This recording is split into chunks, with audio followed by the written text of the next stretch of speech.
camera down.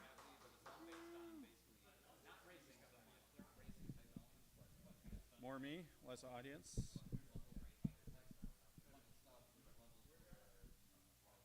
Good.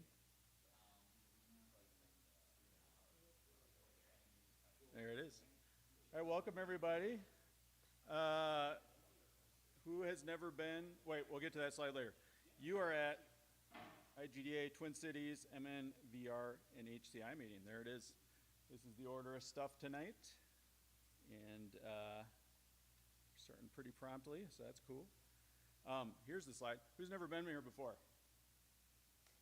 Who's never been to MNVR before? Who are you?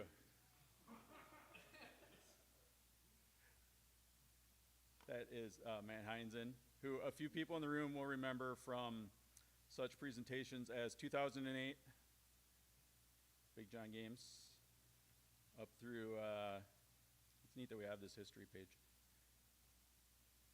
Oh my God. Yeah, last presenting one, 2014, yep. Yeah. Somebody actually did something with that. Yeah, yeah. It cuts off. We aren't doing the upkeep. We're a little behind on the upkeep, but we got the history. Yeah. But is that easy to find? Wait a minute. Yeah. What company did you? It's called Big John Games. Yeah, I was there. Wow. Yeah. Holy remember it from. They're just older and grayer. Yep. A lot grayer. Yeah, we all got old. So what was it that Matt did it? What was that again? Big John Games.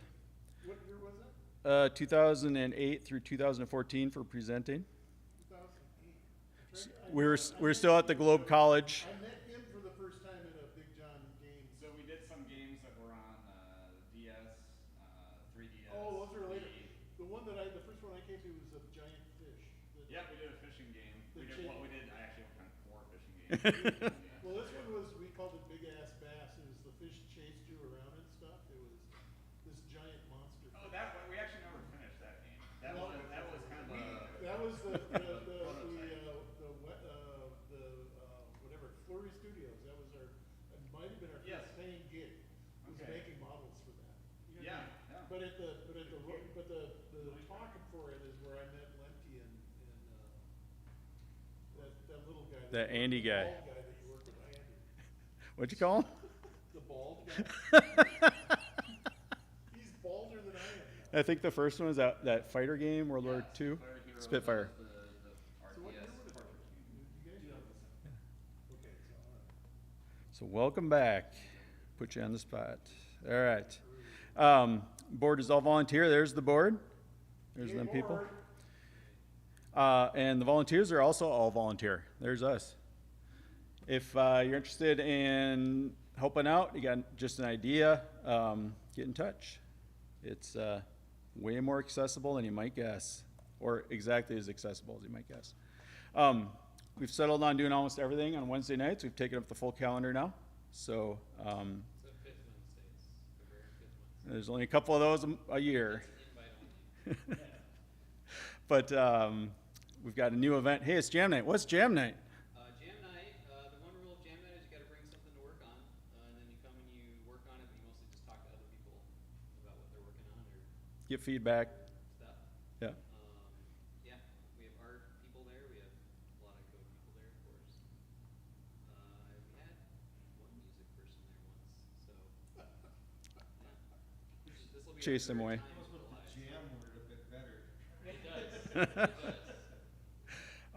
Our very, very long-standing, as we've covered here, game dev meeting is on the second Wednesday, which, in case anybody hasn't gone to that lately, is now permanently at 2DHQ. I haven't been. Don't say permanent. Is for a while at 2DHQ Where's that? and close to you, In St. Michael? Oh, it's not that close to closer than Richfield. I would drive by there to get to where you work. It's like northeast. It's off of the. Why am I falling for this again? Last time we had a discussion where nobody knew what Eden Prairie was. That was mostly me. Exactly. And it's not Eden Prairie, I'm not from here. it's fucking Eden Prairie if you've ever worked there. So just north of the river. There you go. They changed the name officially. So pretty close to you. Where do you work? Fucking Eden Prairie. Yep. Sorry, YouTube people who have children now. We're done with Eden Prairie. That was last month. But the president says it now, so I can say it too. Elvis is off mic. No, we're doing an Omni thing, so. I'm sorry, the stream is canceled. Profanity in politics in 5 minutes. President knows a lot of stuff. So anyway, Twin Cities Playtest is on the third Wednesdays of the month. And you can bring your in-progress video games, board games, in theory a VR game. I don't think anybody's done that yet, but no. Noble Robot is right next to Surdex, right across the street. And any level of progress, early, late, they want as much as they can fit in there. And then you're at the best event right now, VR and HCI, right here at Rim 5 Studios. And then we have 2 special interest groups that didn't get a Wednesday. Women in Games Gathering is 3rd Saturday, and that's at Noble Robot as well. And Game.wave, we're no longer mocking anybody else that pronounces that WAV. It's Game.wave. It's in fucking Eden Prairie. At Hennepin Tech. Something, just something to note, it's not stated on the slide, Mhm. but at least the event so far has been streamed on YouTube. I think it's on Robert's YouTube account and not the IGDA one. Yeah, we might be like making it on gold or something in the future. But yes, you are correct. The most recent one was streamed. So you can find out what it's like if Yeah. you missed it. Okay, excellent. Just search YouTube for Robert. Search for WAV. Or Bob. YouTube Bob. This is a one-timer here. It's coming up this Saturday. There is a potluck. Saturday's gonna be a little warm, but notice the start time is earlier in the day. morning. Yep. Yeah, it's gonna be great. So What? What is this? this is the IGDAT summer potluck. It's outside? Yes, Outside. We're gonna see each other outside. Can you imagine? it's in the Discord. Okay. What if it rains? Do you There's gonna be grass. There is a shelter building here with a roof. A roof.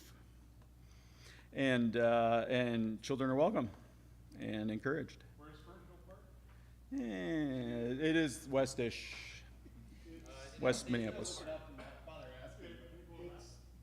vaguely near, like, Thanks to our sponsors. Let's get a power through all this audience participation. Our favorite sponsor here, Rim 5 Studios. Let's hear it for them.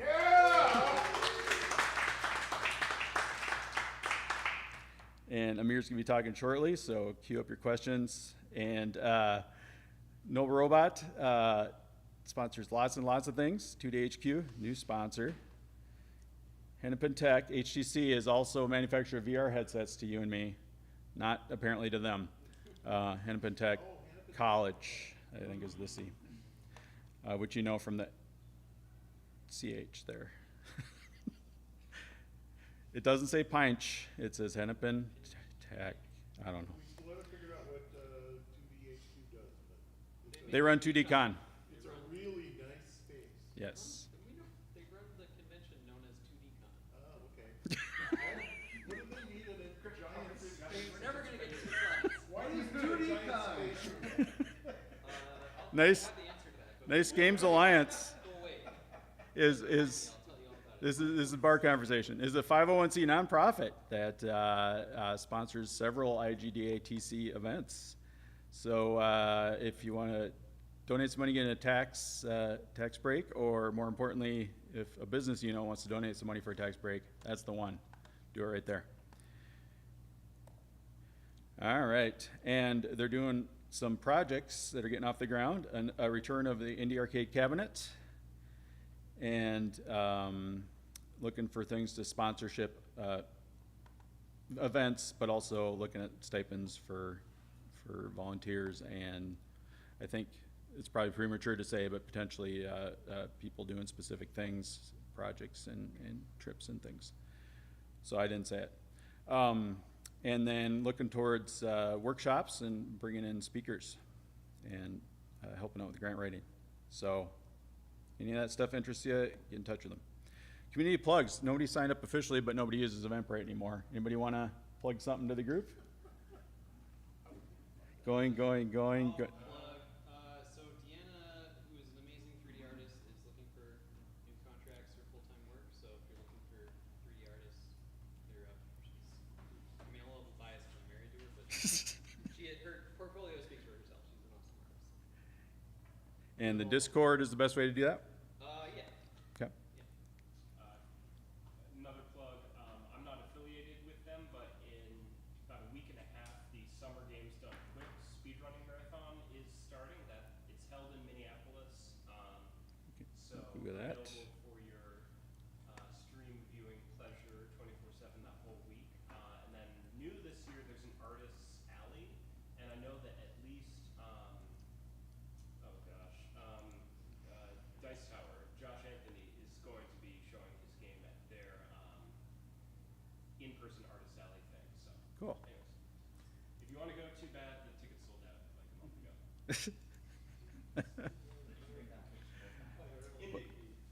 But it will be on What Twitch. spaces are done in? The Minneapolis Hilton, like downtown. Cool.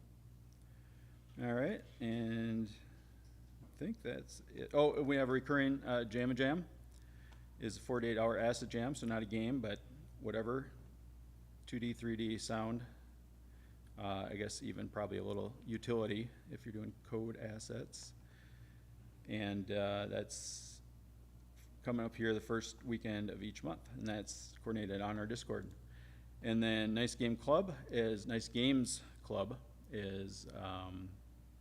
kind of one of the places that Nice Games Alliance sprung out of. Is an ongoing podcast with some really cool stuff. So check that out everywhere that pods are cast. And we are now moving on to our first couple of talks. Where'd Amir go? Do you think the AWE or the WWDC stuff first? All right. I have WWDC ready to roll. And you just start shouting out. We might move in from the microphone if the sound's not coming through good. This is obviously a very short deck, but it does have some links.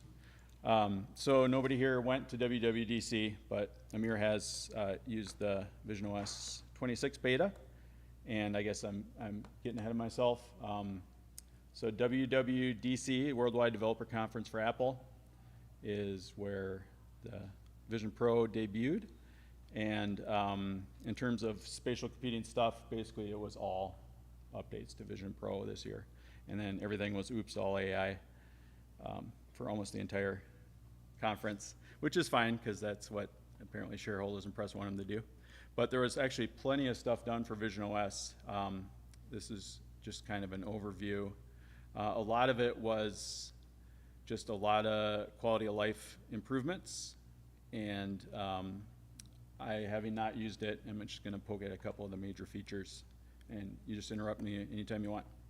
Folders, Right? Is one of those things where it's so like low tech, but makes the device so much easier to use. So that was like the big, like when I saw folders, I was like, great, that's like better than AI for me because I have 15 menus or pages of stuff. So that was, I see it's actually right here now that I see. Yep. But it was just silly that they ever launched it without folders. But Yeah, it feels like they were really filling in the gaps on everything they wished, could have been there and wasn't prioritized, and then adding a couple of really cool new things. I didn't bother to just paraphrase into slides because they do such a great job on their blogs and stuff. One of the big things was widgets. So these are just permanently 3D objects that you place in your room, reboot the headset, they're still there. You may remember from HoloLens 2016. Or you may remember from, I looked this up from, what were they called for Quest? Augments. Announced 2023 when the Quest 3 was announced, and Apple beat them to the punch on shipping. One of the neat things is this is a panorama from somebody's phone. So you can film on your phone, make it into a widget that then is bigger than the thing it's mounted to on your wall. So it's like a window looking out kind of a effect when you're using the headset. So that's pretty neat. And I don't know how the visuals were, the performance was on the HoloLens, so I don't Bad. got Bad. HoloLens back in the day. Yeah. But like it's very performative. Like it glues to the wall and it looks exceptional, and there is a lot of optionality. Like on that, like you can adjust, like, do you want it to have depth or do you want it to come out the other way? You can adjust the size of the frame, the colors, so like you can really, there you go, yeah, make it your own, and then it just sticks, which is pretty awesome. It's not, to me, it's not like a need to have, but if you have it, you kind of set them up and forget about them. And like with all their media, the photographs all look absolutely stunning in there. And then you take that and you combine it with the spatial feature that's AI on device. It's pretty cool. So it's not only like you're looking into a window and it's like you're looking into a window and it's 3D on the other side of the window. Yeah, and I clearly have a bias. This is just one of the things that was not there at launch. Not so much for I need another calendar, but this also lets you pin windows and reboot the headset and not have to do it over. So that just seems like a base feature. It wasn't one they prioritized at launch, and now it's there and super handy. But yeah, performance, night and day difference, not in the same league, not even close. This is essentially co-location easy. So depending on what tech stack you're using, just getting two people in the same spot, getting them aligned so they can see virtual objects from the same place, and also for anybody that's networked in. So that's gonna kind of underpin a lot of stuff.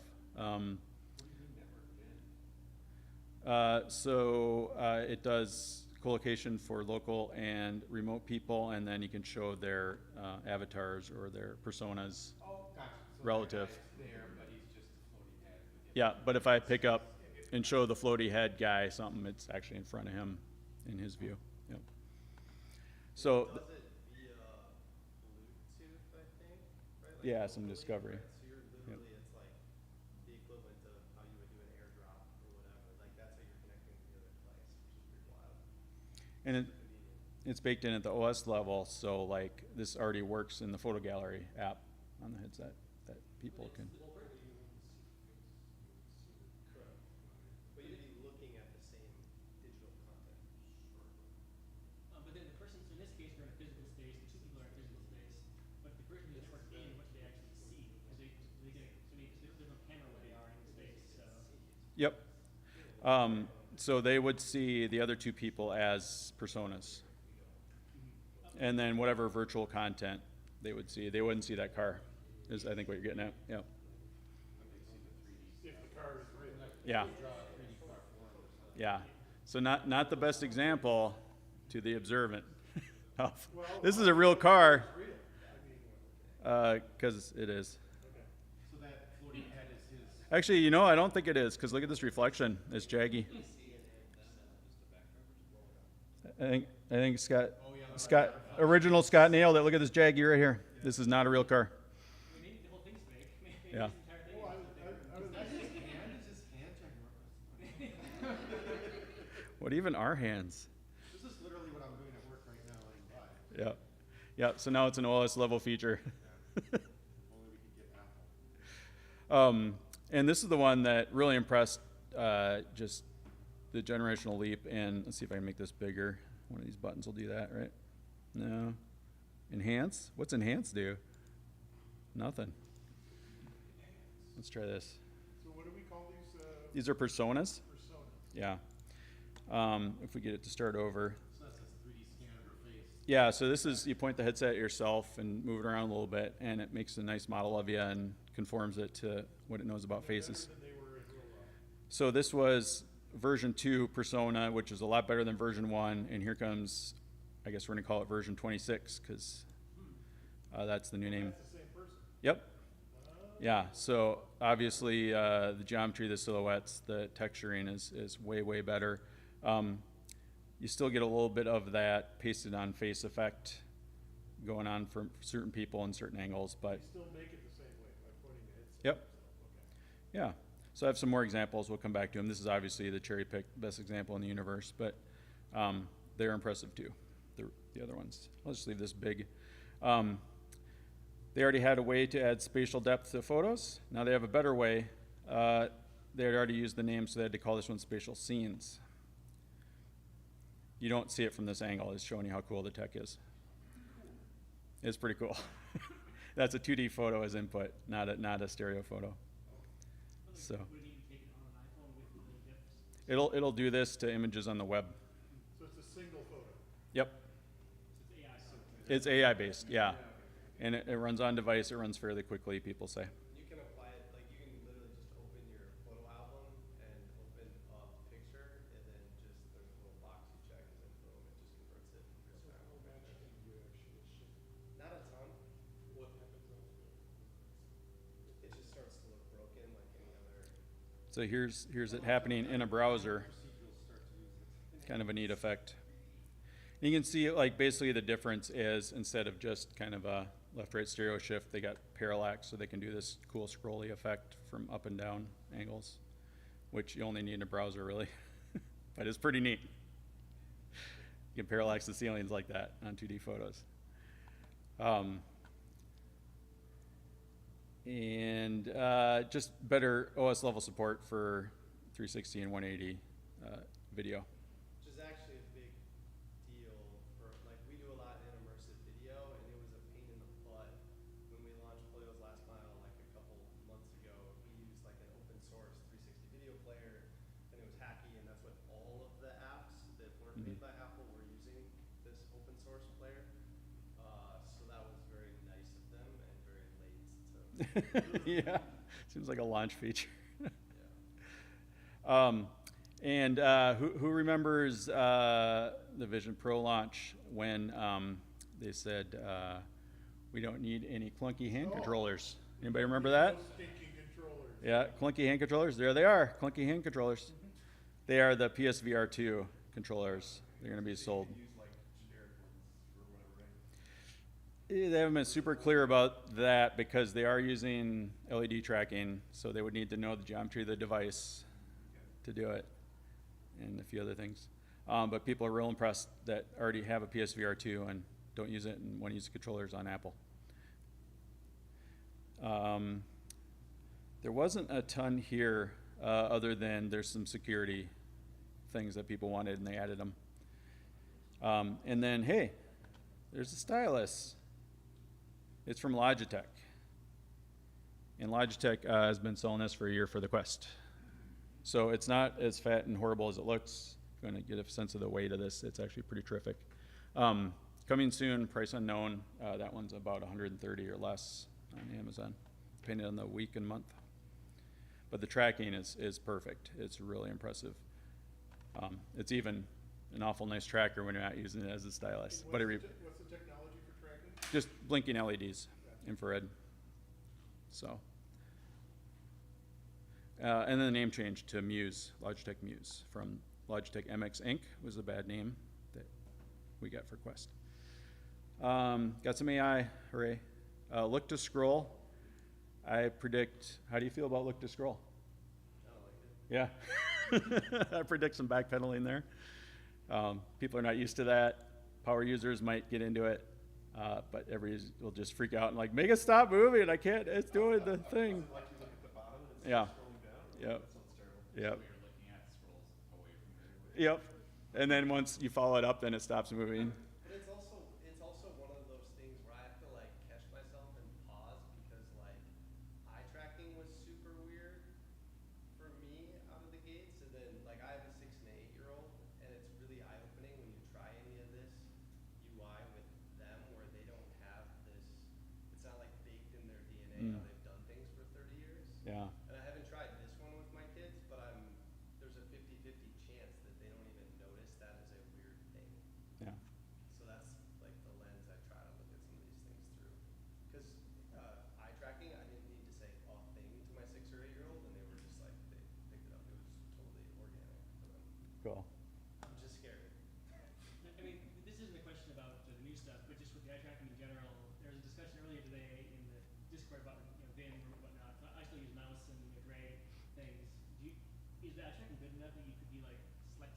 very accurately and copy pasting, like, is it to that level, or is it still kind of not quite?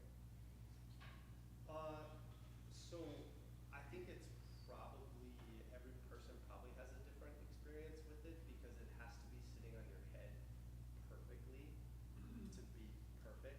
But when it is in the sweet spot and you've gone through the whole calibration, it is like very, very precise. But for me, I'm not like a normal user and I'm going on and off with the headset a lot. And so I can tell right away if it's not like sitting perfectly. And then I can't grab exactly what I want. So I don't know if anybody else has knee-jerk reactions on that, but I think it's pretty impressive. Who else here's been using it? Just, Nobody else here. I was just gonna say Matt and Jensen and the other people aren't. Yep. What little I played with it, again, it was just demoing it, and I could see getting used to it, but it wasn't real accurate right out of the box, right away. I made a game with it last year. Like I literally like got it and then returned it in that 2-week period and made a game for it in that 2-week period. Balloons. And then I did like a little office play like ragdoll sort of game. And then but yeah, my experience was pretty similar. It was like if it was perfectly on and calibrated, it was pretty accurate, but if it wasn't, yeah, everything was pretty obviously off. It was hard to do really minute, like tiny UI things, especially like web browsers, like trying to click little blue links like in paragraphs, like scroll Wikipedia is like a little harder. Those are those pop-ups.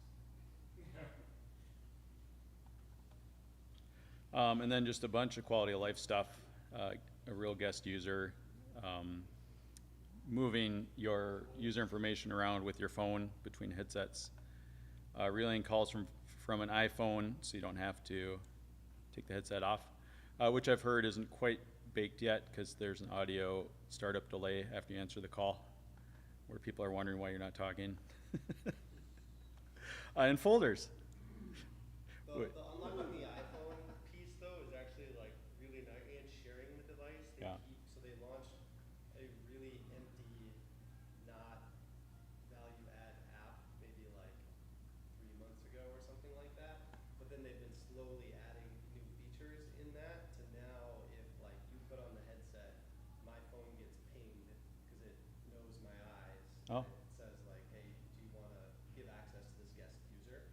And so they're starting to add those things to make the device more shareable. They're also, I think it was part of this, you can save a guest profile, Yep. which is also really nice because it's a pain in the ass to borrow somebody the headset I was or gonna say, have with them your try kids. something. You have to go through the full setup. Yeah. Like Which is, for like a company trying to use it, like that was with Firefly, we were just like decided like the whole that just completely untenable because as a company even like the phone solution like doesn't really work. Like there's not like a person whose phone it's tied to. well, they have an entire, they have a whole enterprise stack.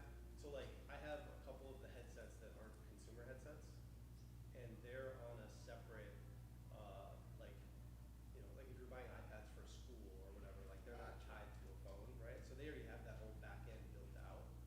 Okay, and they sort of solve the problem of like how you move the device from person to person that way? No, so on the not being tied to an personal Apple account, yes, like from an enterprise management perspective, but on using the device, they're slowly rolling out more and more features on that. Because right now it is, you need to go through the setup process to get the tracking to work properly.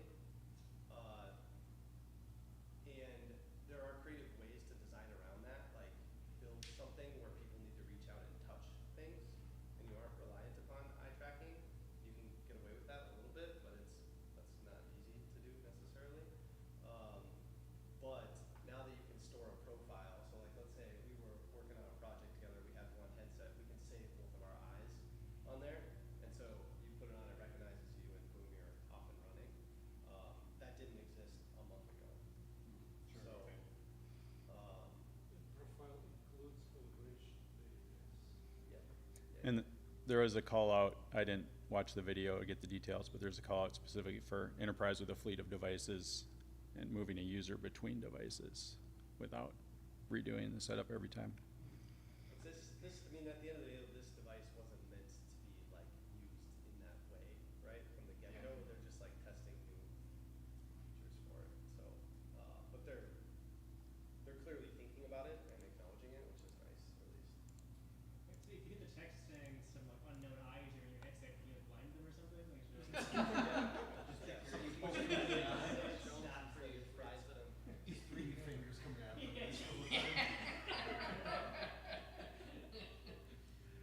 And the one thing they didn't call out, because it isn't new, let's see if I can find it. Widget. Oh, I'm zoomed in, that's why I don't have an arrow over there. Son of a. There's my arrow. It was already built into the browser that you can watch Minecraft the movie. Where's the browser? Where'd it go? There it is. Yes. They have both. This was already built in there though, but I don't know why it's not animating. There we go.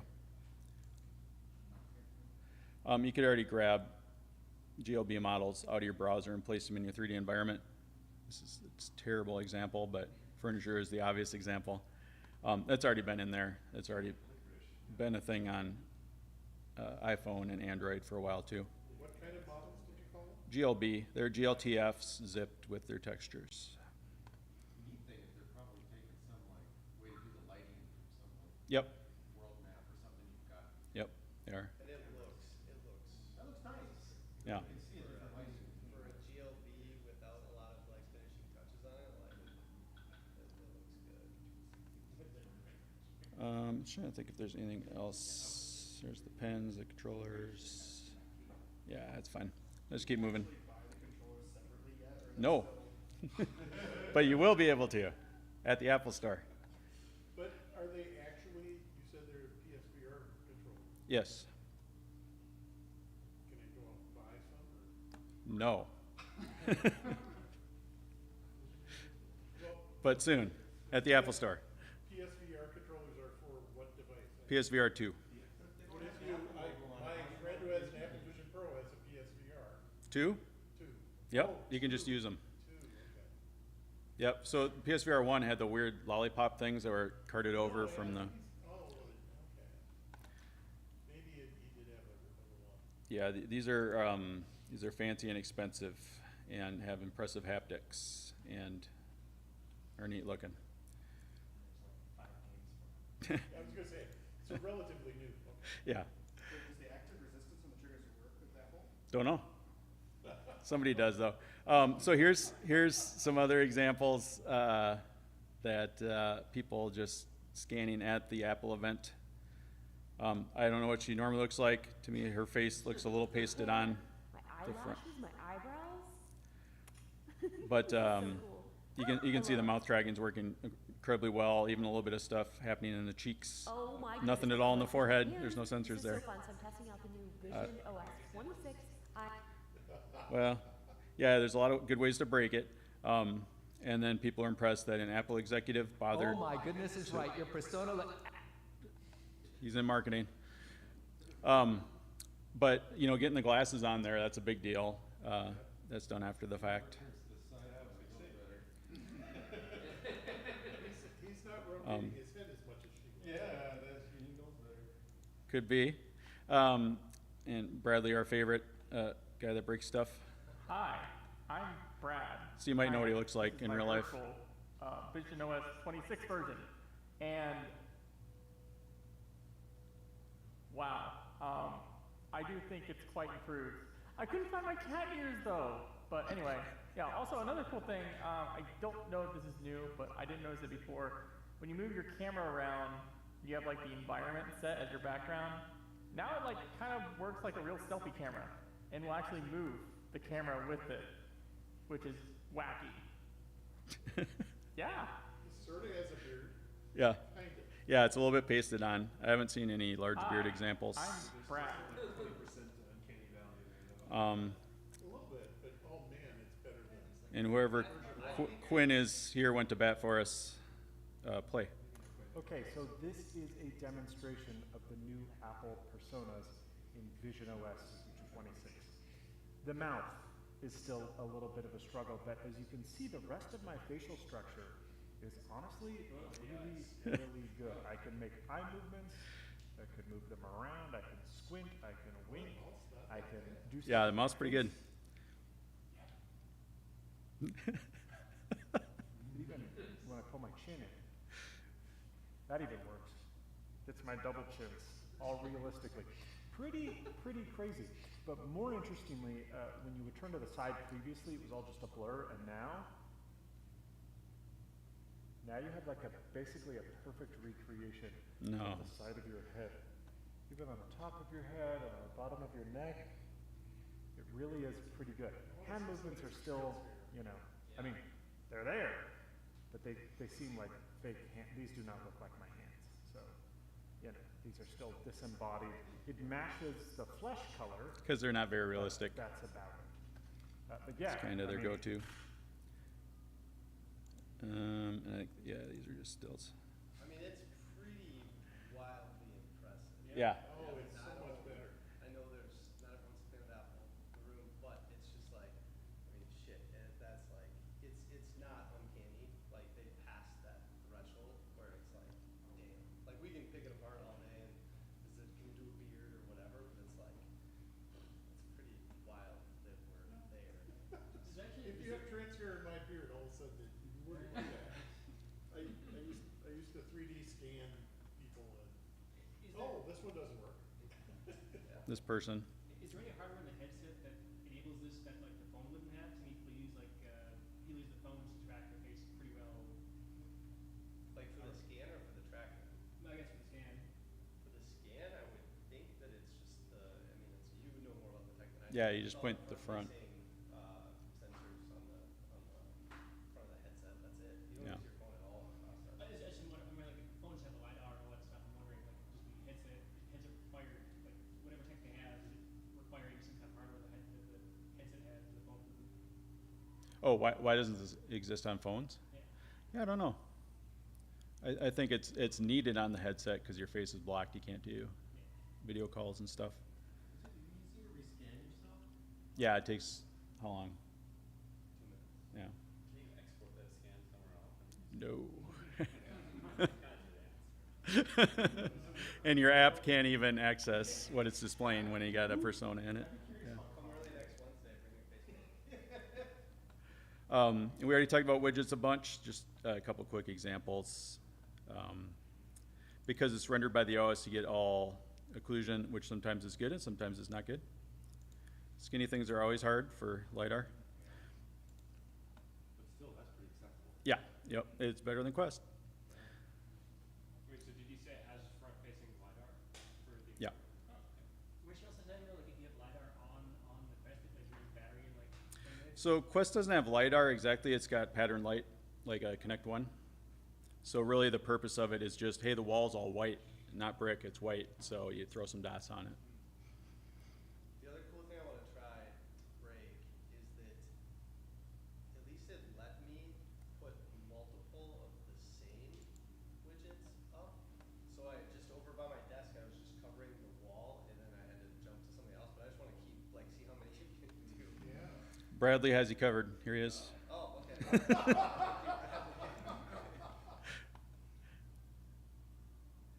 It hits the CPU hard enough to break recording frame rate.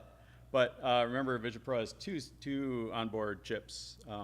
So on his view, none of that stuttering happened. That was just him pegging the CPU so it couldn't record video and encode it. But from his viewpoint, none of that stuttering happened. Boy, they stick good. Yeah. Yep. Keep it on, it's not in the mirror. And this is after a reboot. I guess that's one of the tricks. They get cached. So you reboot and then you walk in the room and see this. Is that to be vertical surface? Vertical or horizontal, maximum of 2 by 3 feet, which was disappointing to me. So this is a window. That's not, you can't do a widget that big. You mean it's like anchoring to the wall individually, is that what you mean? Yep. They're a bunch of the LiDARs. Yep. And the widgets are all canned. There's only so many of them. There's a menu of like 12 or 15, but there's some stupid ones like battery and like whatever. And then within each one, there's like some have 2 styles, some have 5 styles, different size configurations and stuff. And you can make custom ones, but you're kind of defining basically how the OS is going to draw it. You're not handing it full 3D models. But it's also not like, I mean, it's cool to build that tech now, but like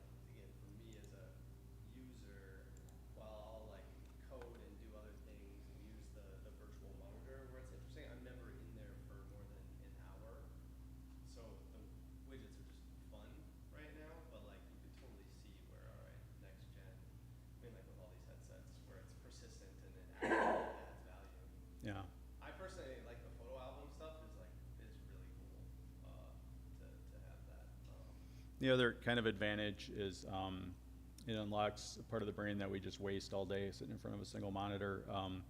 Your spatial memory. So you could just close your eyes right now and have a decent chance of making it back to the front door because you've been clocking this whole space the whole time you've been in it. Likewise, you can pin content. I had this problem a lot on HoloLens. I just got in the habit, every room I was in, network settings, upper left wall, way up high, because you don't need to see them that much. So the headset would be sitting there charging, and I'd go like this, and I'd be like, oh yeah, right. Network settings are here. It's just become subconscious, and that's a whole chunk of spatial reasoning that you're not using when you're locking everything to a monitor and paging it in and out of this little rectangle. You have a code base that is spatial. Yeah, and you would be able to be like, oh, that's over here and down there, and go right to it. Yep. Why do you network settings so much? HoloLens? You know why. No, I don't know why. Oh. You know, So what did you call didn't it? play nice on corporate networks. What'd you call the thing where you were looking at a picture that looked like, is that a widget? Where looking at a picture that looked like a window looking at a. Yeah, they call that a panorama that you took on your phone, and then maybe I don't know, what do they call it when you put it on the wall? Does that become a widget at that point? I think that's. Panorama widget? I think it's all a widget or the photo widget, and you can push several different types of media into that widget, whether it's a panorama or a regular photograph. The And- spatial photographs have a lot more depth than a 2D one that's been converted to spatial. Does that make sense? Yep, yep. So like, I'm just curious, like say you went and put some of your photos up around your house and stuff, and you had somebody else with their device, they decided to visit you. Can you share that easily with them? If Or you, is it if just you, totally personal experience that essentially it's supposed to be your device, if you do a share play session with them, so they can then see your photos and your panoramics and your network settings up in the corner. Yeah.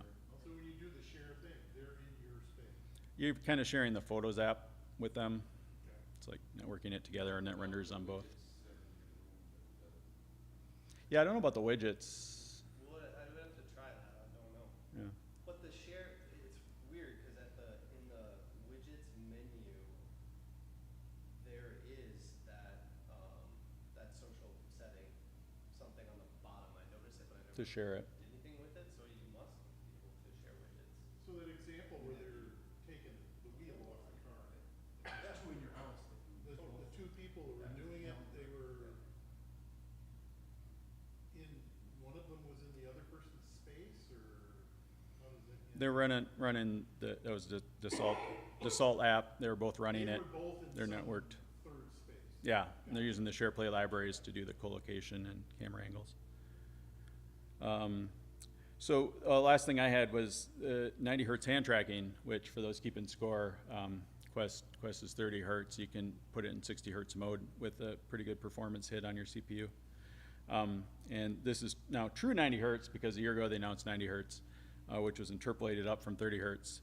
And again, this is Bradley breaking everything for us.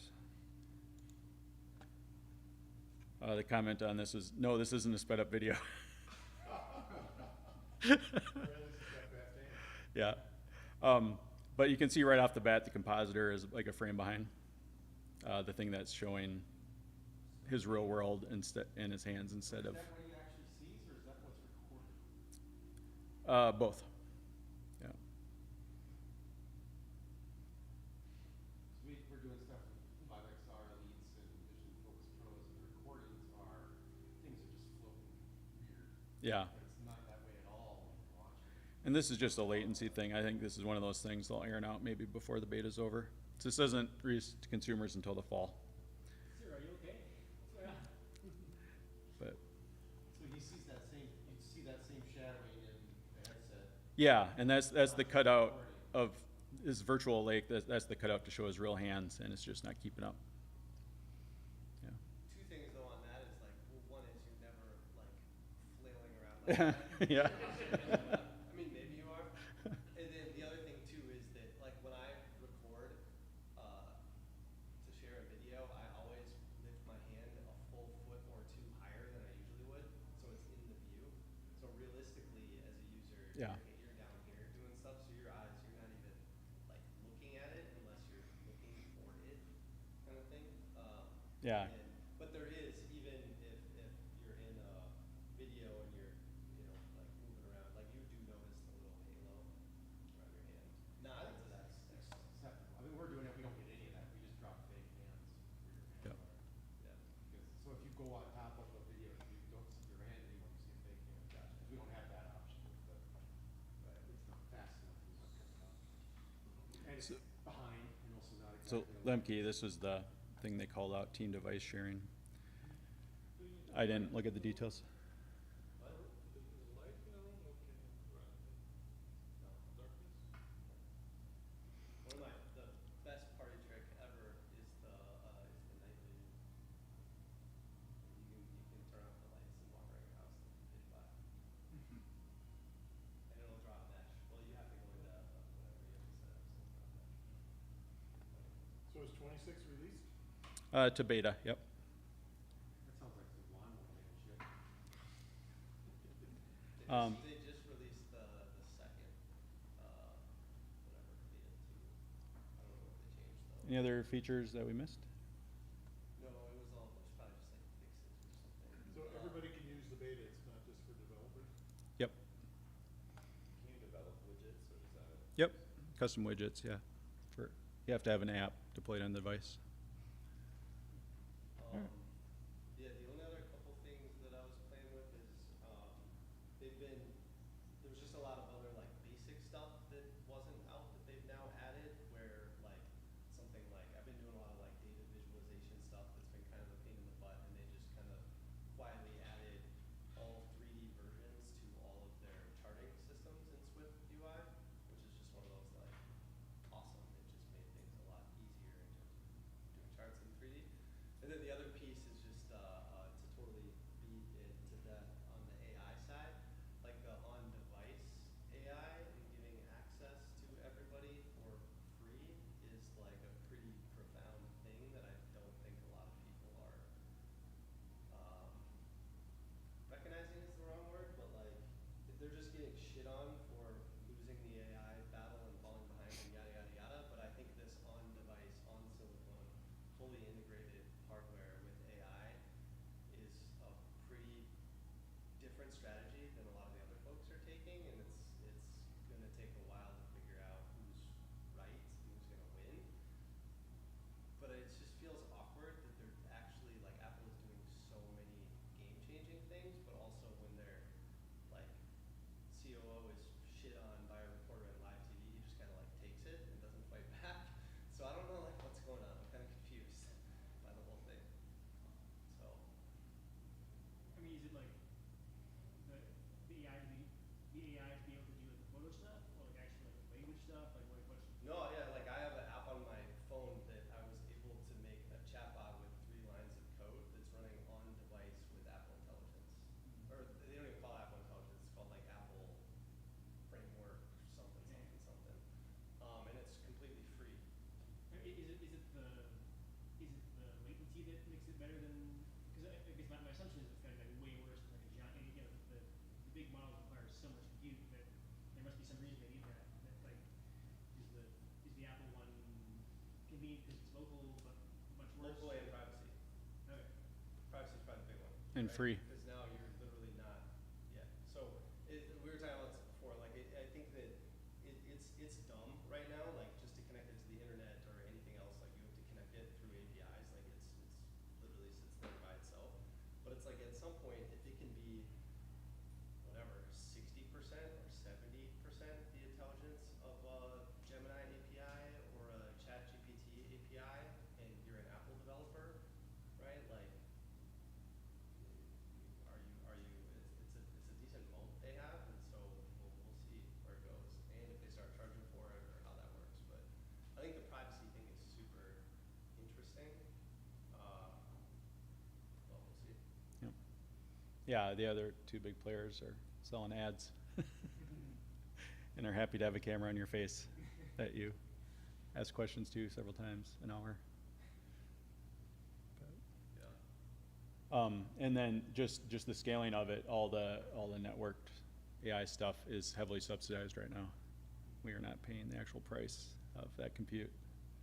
And for something like, I don't know what a good example is, like a single player game. And you want to talk to the guys in Skyrim and have them not repeat themselves. You know, that'll never happen off device. It'll always be a non-device model doing that. Having an AI that's not connected to the cloud, you can ask simple questions like, what time is it to convert this many inches to feet? And I think that's kind of what they're going for That is, makes a lot of sense. yeah. You can't ask it who the 14th president was without internet, but Yep.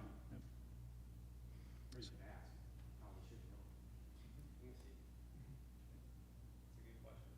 It's like you can download like Wikipedia onto your phone, like the entire content, like compressed at like 10 gigs. So like in theory, if you had like an AI hooked up to that, Yeah, and it was good at like summarizing things. It was super useful. Like I'm not like I'm just imagining like at a presentation. I'm not reading that. I mean, it's probably got things like translate and stuff sort of built in. I would assume they'd be able to convert inches to feet and stuff like that. Of course, if we have simple math, you could ask them math. Did it tell you who the 14th president was? I mean, I think like just. I'm embarrassed, but I'm using the word. Yeah, does anyone actually? Franklin Pierce? I'm not sure actually that is correct. Is it? Okay. I was like, uh-oh. Sounds good to me. Well, let's move you in front of the camera here for the AWE recap. Cool. I'll be super quick. Did anyone else go to AWE? No. A&W.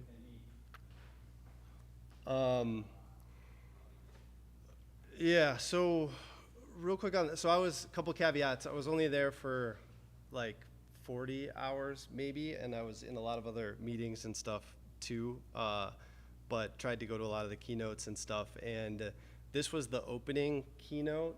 Sounds like you have some context or background from the CEO or founder of AWE. He's a goofball. Yeah, that's a nice way to put it. It's a friendly way to put it. Yeah, but very, very enthusiastic. But this was like the, I don't know, the tone of the conference kind of got set off onto a weird foot for me personally, in that like these were the first two slides of the main opening keynote, where it's like, it wasn't like, I mean, it was literally XR is going mainstream, and he just kept saying that over and over again, like he was manifesting it by saying it. And then saying AI needs XR, and saying there is no AI without XR is a pretty bold statement. Now, I totally, if I was at a bar, like could take that side of the argument for fun, and I totally get that like long term, but it just feels a little, it felt a little premature to be, you know, XR.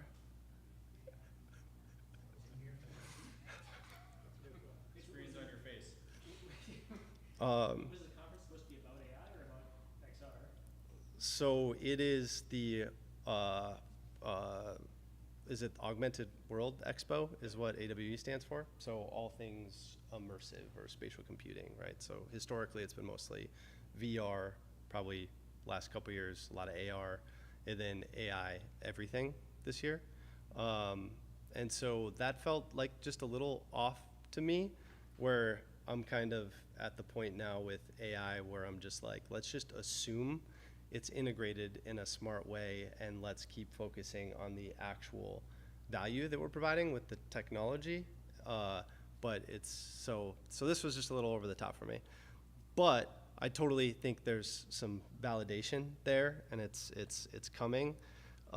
In terms of big announcements, a couple of them I have here. One was, so Qualcomm announced a new chip, and back to kind of this on-device concept. I mean, there was a lot of discussion here and through a lot of the other talks and demos of on-device AI. A lot of people felt like kind of following in the footsteps and the quote-unquote success of the Meta Ray-Bans. Does anybody have those? You tried them? They're cool. They work really well, tethered to your phone. The AI vision is pretty impressive. And the sales numbers must be really good on those. I don't know if they've publicly released sales numbers on them, but it felt like... They had a shortage. They had to open another factory. Really? Yeah, that's why they got all crazy here this year. Yeah, because it felt like everybody was looking at that being like, cool, they found some light. Let's all like run into the light and dilute it And to those not as we do. familiar, there are 0 displays on Meta Ray-Bans. Nothing at all. Yeah. 2 million since October 2023. Pretty good. But it's got cameras, right? Yep. Okay. One camera. One camera, okay. Yeah. It's actually, they're really good for what they are, and if you have a specific use for them. Like I'll use them for, like I've always had the glasses with a camera on them mostly for POV video with like my kids, or if I'm doing like an unboxing or something stupid like that, but I'm not gonna like walk around with them on. But then last fall, I believe, they pushed AI vision to the glasses. And then that's where it got interesting, because you could, like right now, I could say, what am I looking at? And it would be like, it's a microphone and blah, blah, blah, blah, blah. That's the use case, is that you can talk to it and it can tell you what you're looking at. You can say, you can look at something and say, do I go right or left to get to the yard house? Probably not that use case. That sounds useful. Yeah. Yeah, but like I'll use it more for like, or like my kids will use it. We go on like nature walks, and it's like you have literally, you know, Bear Grylls in your ear, right? Like teaching you things as you go. Like it's amazing. Like it's really nice for that. Or if I'm traveling, like it's great at reading signs. Like I used to have to pull out my phone, pull up, you know, Google Lens and get a translation. And now you could just be like, hey Meta, what does that say? And I'm just talking to your ear. It's actually like super convenient. But also, of those 2 million people, like I don't know how many people are actually using them for maybe just taking some video, right? Like that's the where the rubber meets the road, I guess. So this was like technically, I think, the first public demo of on-device AI on a headset wearable glasses. Oh, we got your mouse here. So hopefully you'll be able to see what is being projected and what I'm seeing on my glasses over here.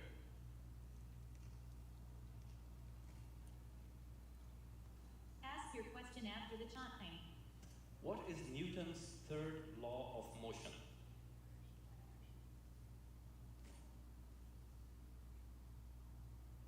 Newton's third law of motion is that for every action, there is an equal and opposite reaction.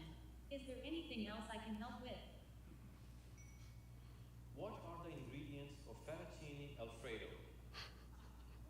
So this was like, it was okay, I would say. Like one is, it's 2025, it's on device, you're gonna show a demo to a room of a bunch of tech people. Like it shouldn't have taken that long to answer the question on device, and the voices are so much better now on generative, like the voice should have been better.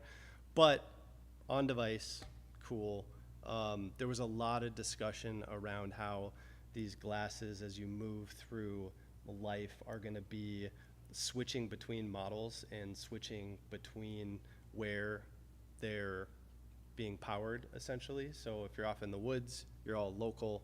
If you get in your car, you're now connected to your car. Once you get into your home, you're now accessing that infrastructure when you're at work.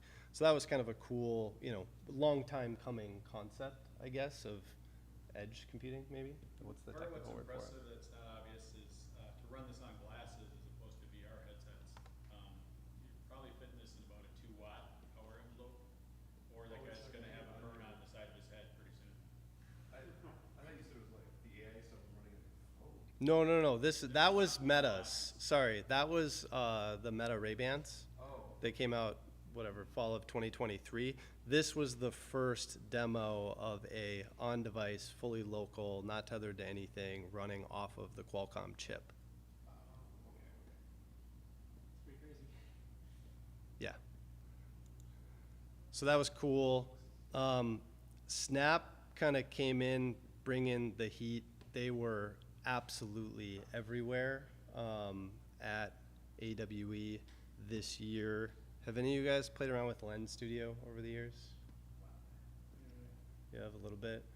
Yeah, I mean, like for me personally, I'm not a Snapchat user, and I'm frankly overwhelmed when I open the platform and feel like I'm 150 years old. But Lens Studio has always been the most performant of the, you know, because we've done a lot with like Spark AR over the years. TikTok has their studio, Eighth Wall, and then Lens Studio, and Lens Studio has always been far and away the best. They've continued to invest a ton into that platform. Some of the numbers they were throwing out, so people use Snap AR lenses 8 billion times per day is bananas. What? Yeah. And then the spectacles that came out, maybe I'm trying to think of when the dev kit came out, but it's been a while now. And then here's Evan on stage. Specs are coming next year in a much smaller form factor, at a fraction of the weight, and with a ton more capability. And the lenses that you are building today will be compatible with our new specs.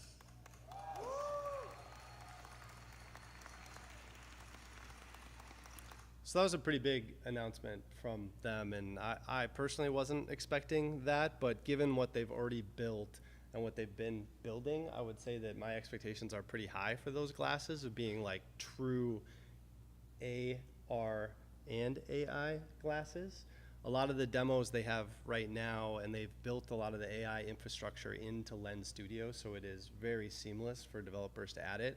And they had demos ranging from, they had a basketball game outside where you put on the headset, it recognizes the basketball hoop, and it just turns it into a full-on video game, tracking the basketball as you shoot it into the hoop.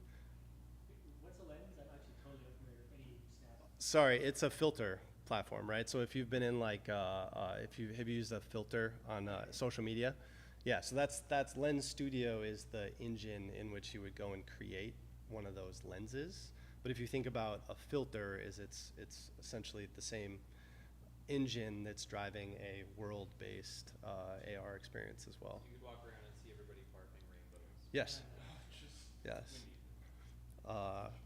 That actually is a great use case. Or the one of them, like like people crying is so funny. Yeah. Well, it's wild because like they have this very thriving ecosystem, and a lot of those are going to seamlessly roll right into the next chapter for them with hardware, which is pretty cool. So yeah, I mean, their user base, I mean, I was goofing around over the holidays. Last holiday, we had a big like LED here, and it's fun to take a webcam and hook it up and just run Lens Studio filters through a webcam. And no matter like how cool the tech is, like if you just have somebody barfing rainbows on a big screen, like it's the coolest thing ever. So we did some of that, and I opened up my Lens account the other day, and I hadn't opened it since the holidays, and I had a really stupid, not very creative filter that had like 60-some million uses. And so I don't know who these people are, but there are a lot of people in this ecosystem. So yeah, and then they also had a bunch of demos there. They had like a mock kitchen set up where you could like walk around and look at things and ask it for recipes. It would pull up web pages. Like it was pretty cool. For me, the field of view is a little bit frustrating, coming from the Quest or the Apple Vision Pro. I mean, you are looking through a small window, but who knows what they have planned for 2026. And I have no idea if it's going to be early or late 2026. But as far as I know, having an actual visual on the glasses without connected to a puck or a phone or anything, they might be the first. And definitely with the AR features, they're the first. Yeah. Is it just like waveguides, like the Meta thing, or is it? They bought their own waveguide company. And they're affordable compared to the Meta ones are crazy, right?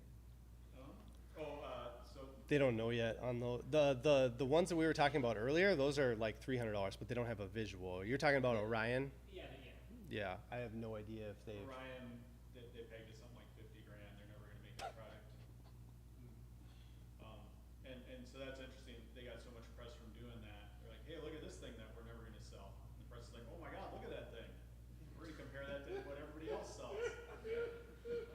Which That is worked out maybe really sort well of the for him. point, So yeah. this will be sold, and it'll be sold next year with displays and AR. It'll be compared to the thing that is 50 grand and will never be sold.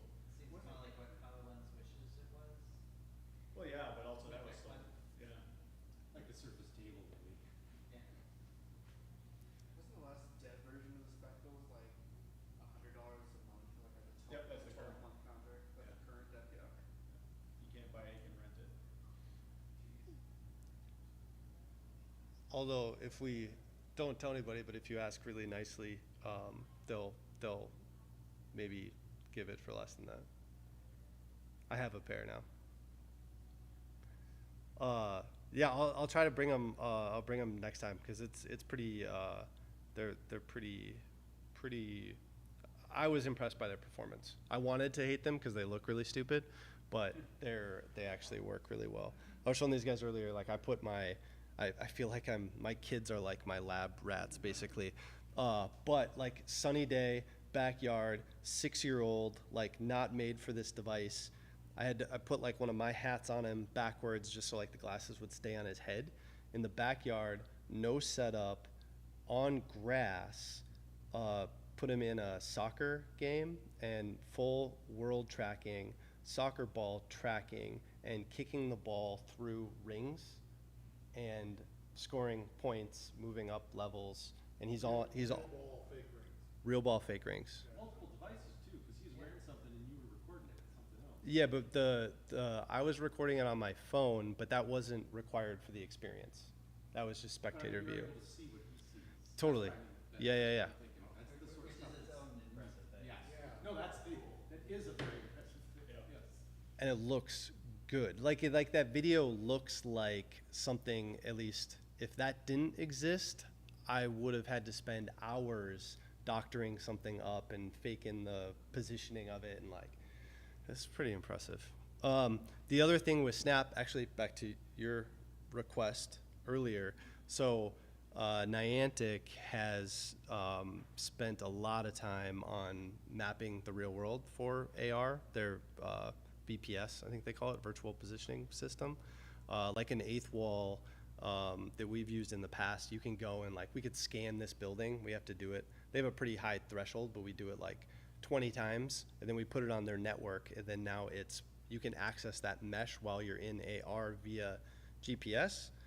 They partnered with Snap and announced that partnership there as well. So with these spectacles, you are going to be able to walk down this and have real-time GPS and mesh access, which is pretty amazing. It really kind of like starts to, as you think about all of us, we've been having these conversations for 10 years, 20 years, 30 years, 50 years, like finally all of these pieces are starting to come together. First came out, that's what they were saying. That's what it's for. Totally. So you don't get lost in New York City. Totally. And still nothing does that quite right. Yeah. Right. But now I don't want to, again, jump ahead too far, but it feels like in the next 12 months, all of those pieces are finally going to be together and accessible in real time on a local device that's functional and you can actually wear it. And what did we talk about maybe the price is going to be? Don't know. Okay. Not even a guess. I'm going to guess it's big range. I think it'll be between $600 and $1,000. I'm gonna guess higher. We'll see. We don't know anything about their waveguides. They bought a company and just hid them from the world. Thinks that it's Palmer. actually only about consumer entertainment. That's really a testament to the success of the VR industry, that you can be in the industry and unaware of where it all came from and still have a job. So Palmer had lost his voice apparently because he was I don't know, he was either partying from the IVAS contract or like he was in DC or something, whatever. But he came out like kind of guns blazing. Was pretty interesting. I don't know if any of you have followed the Palmer saga over the last couple years, but at Anduril, they have now taken over the IVAS contract, the $20 billion U.S. government contract for heads-up display for soldiers from Microsoft. And then they announced about 2 weeks ago now that I wouldn't have had on my bingo card in a million years, that they're now, Anduril is partnering with Meta to deliver on this, which is wild, given that he was fired from Meta and very pissed off about it. So that's going to be interesting to follow.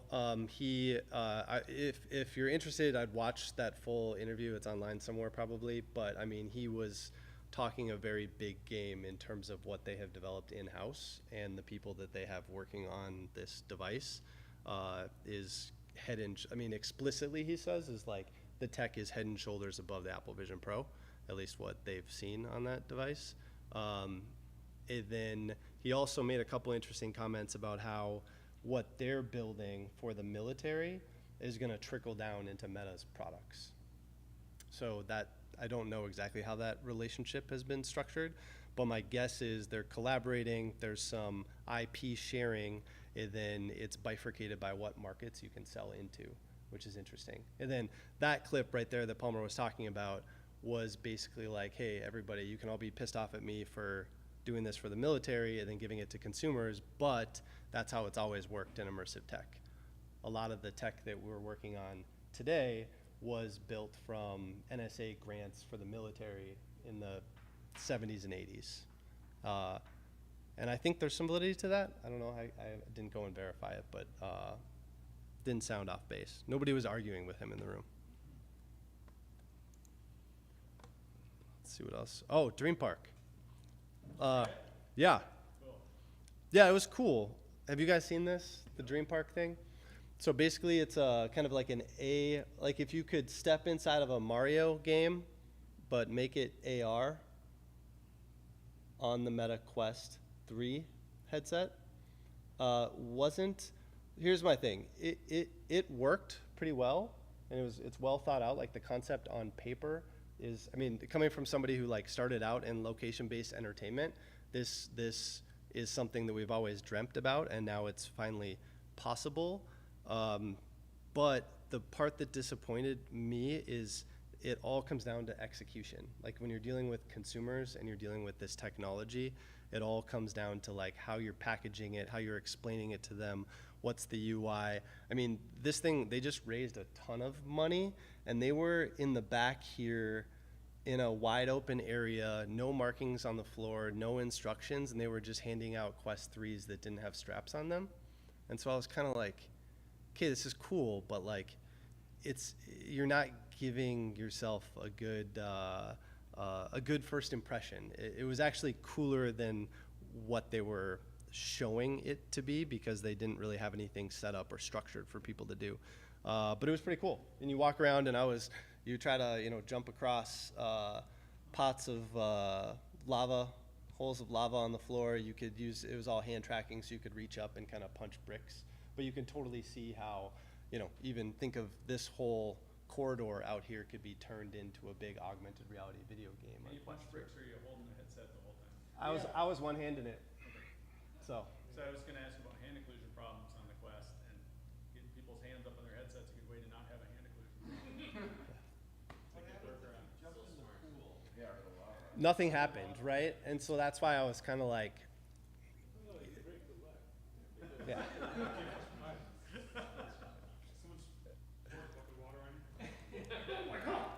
That's what I'm saying. It had so much potential. Like they could have done a much smaller, targeted, like lower throughput, really good demo of the tech, because the tech was actually pretty good. It was just kind of a lazy execution of it when we were there. But it's cool. You're going to see a lot more of this, I think, coming. I think one of the interesting angles is they're targeting outdoors. So they put some on the boardwalk at Santa Monica, and it's a thing on the ground that you scan. There's a guy with a kiosk full of Quests that prints them to you. Yeah. So that's different. You don't necessarily need a building like you did for VR.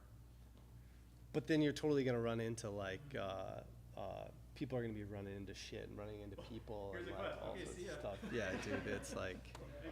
But I will say what's up? This is a little bit off topic from the Quest 2, but like, I heard somewhere that like they were internally enhancing the Quest 4.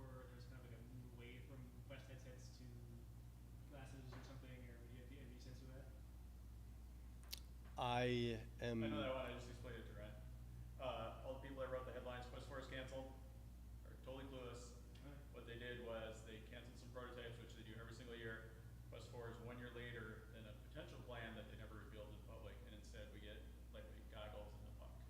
And then the year after we get Quest 4. Quest 4 being the same form factor Yeah. as Quest 3? But 2 years out, they could change that too. So if this next gambit pays off. So overall, then I'll shut up about AWE. Overall, it was like bittersweet for me. It felt like there was way too much talk of AI being like the great savior to XR. It felt like it was a lot of the same stuff and like incremental improvements in hardware, which again, I don't want to take anything away from the incremental improvements in the technology, but for me, I live in the world of like, how are we producing something that is going to provide value to an enterprise at scale? And the only company that was really kind of doing that in a practical way was Pico, which I've gotten to know a little bit over the years, and they are so developer friendly, it's crazy versus any of the other companies.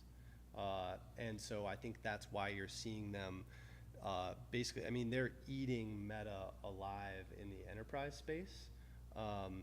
Like companies like Walmart and big schools and stuff like that, that I was a little bit surprised that the whole TikTok and privacy thing wasn't going to come around and bite them in the butt. Versus Meta and their Yeah, but I mean, there is this TikTok thing, right? That Chinese government that people are drawing a line at, but apparently it hasn't stopped the big companies from doing that, and they're doing a really good job at, and they're building a device that they're like listening to the customers, like, oh, it has to be a head strap that's built in, that has good headphones, that has cleanable surfaces, so you don't have to cobble together 45 different things just to roll it out at enterprise, just like little stuff like that that they have built in. The Picos have always been our preferred device for wireless stuff. It's so much better target for that. Yeah, totally. Just as an example, for anyone who hasn't used one of these things for development, just as an example of how developer friendly they are, you can replace the main menu with your own APK. So you put the headset on and it'll be your own launcher, which is just like coming from Meta was like a what? Meta won't let you delete fucking Horizon Right, yeah. from your first 7 choices. You gotta explain to your users how to find a menu button that you've never seen before.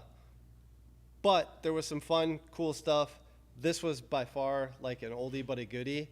But again, it's like a good reminder of not overthinking what we do, because sometimes like simple, at least in the eye of the user, wins. Because this, I think, won like Best in Show or won every award.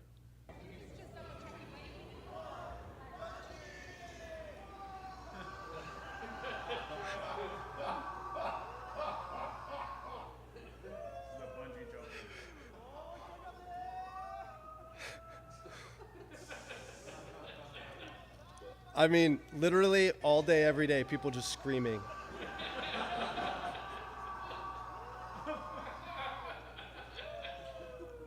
Which was awesome. But they had the fan, they had everything. It was pretty epic.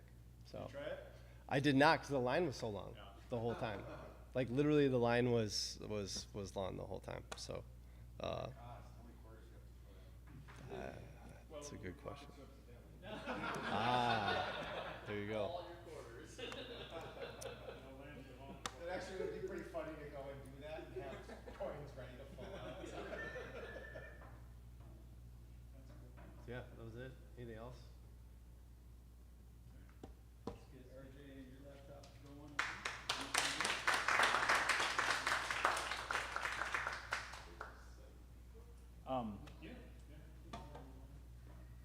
The one thing that I said last month that we'd be learning at AWE was when we can have a dev kit for Android XR, and the answer is this year.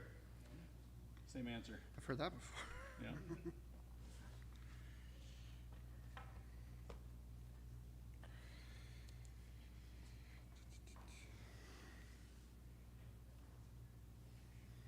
Should come back in a second. If you're into it. It's booting up. So while we're, remind me what Android XR is. Yes. Okay. It's the thing they were kind of describing.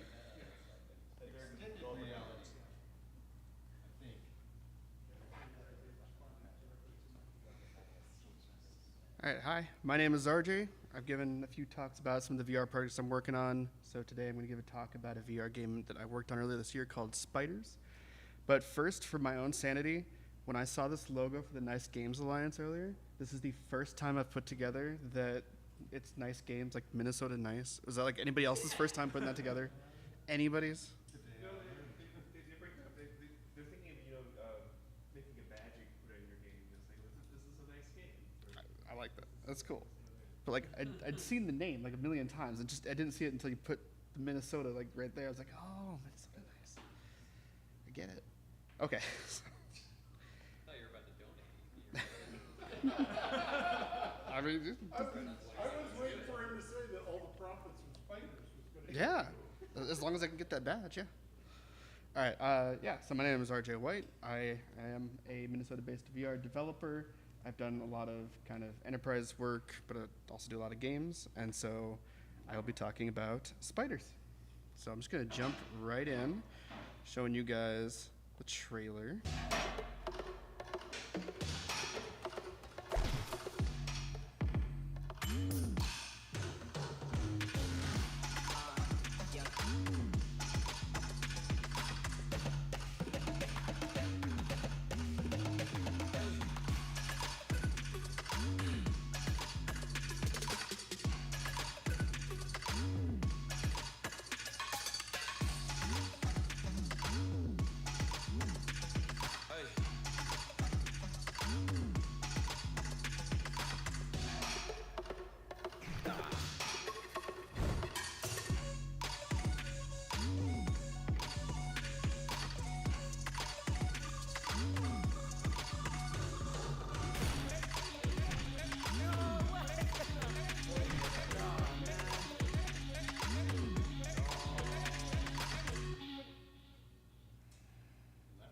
Wait for somebody to get killed.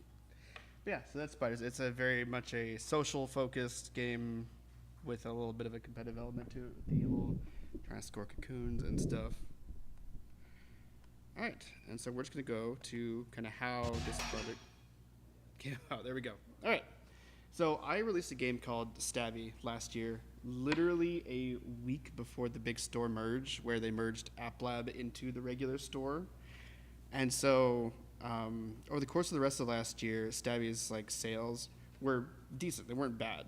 But over time, the whole store merge thing did begin to kind of affect the discovery of it and cannibalize it a little bit. It wasn't horrible. But then in February of this year, Meta posted an article that was kind of a response to all the developers that were a bit worried about the state of the store, about some of the changes they made to discoverability, about focusing on Horizon Worlds. And it was called this, The Evolution of Our Ecosystem.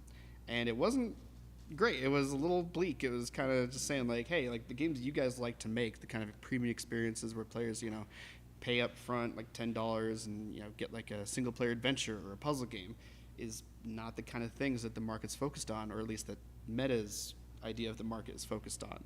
And they talked very much about going free-to-play, social, casual games like Gorilla Tag and Animal Company and Scary Baboon, and those are all real games. By the way, those are I didn't make those up. They're real and they're the most popular. And they're the most popular games by far, by far. Scary Baboons, yes. Like top 25, like 15,000 reviews, hundreds of thousands of players a day. Yes, it's a real game. Again, they're all free. Yes, they're all free to play, but they all have paid elements to them. Yep. And so I guess I kind of hit a period just in between kind of contracts and jobs I was doing where I had basically the month of February to do some experimentation. So I was like, all right, I just read this article, and then I was like, all right, let me try it. I'll try to make a Gorilla Tag style game. And so we'll jump right into the ingredients I used out of the gate to start making that. So the Gorilla Locomotion package is actually available for free to anybody on GitHub, and it's provided from the original creators of Gorilla Tag. Like, they wanted people to take that and do their own spins on it and try it out. So that's the first thing I did. Went and grabbed that, dropped it into Unity, tested it out. It worked. It's very clean code. It's actually not sloppy at all. It's very well done. And then the second piece is Photon VR, which is another GitHub package that's free for anybody. So Photon is a networking solution for Unity. Lets you connect to multiplayer games online, but with cloud-based servers, so you don't have to worry about running any of that yourself. You can do up to like 20 players concurrently for free. Photon VR is another GitHub package that actually hooks you up right into Photon, but sets you up with just some simple VR stuff, like a VR player with like head and hands, basically connecting to rooms and basic kind of changing colors, cosmetic stuff, right out the gate. So just a couple tools that I knew would help me kind of just get started quickly. And jumping into things that are a little more different is for Stabby, I made a new boss for the holiday season that kind of had a bit of like a spider walk to it. And so I used this package called Legs Animator, which is a procedural kind of legs package for basically animating legs to look like they're walking behind a character without having to actually create individual animations for that. And so I kind of knew I wanted to try making something with that.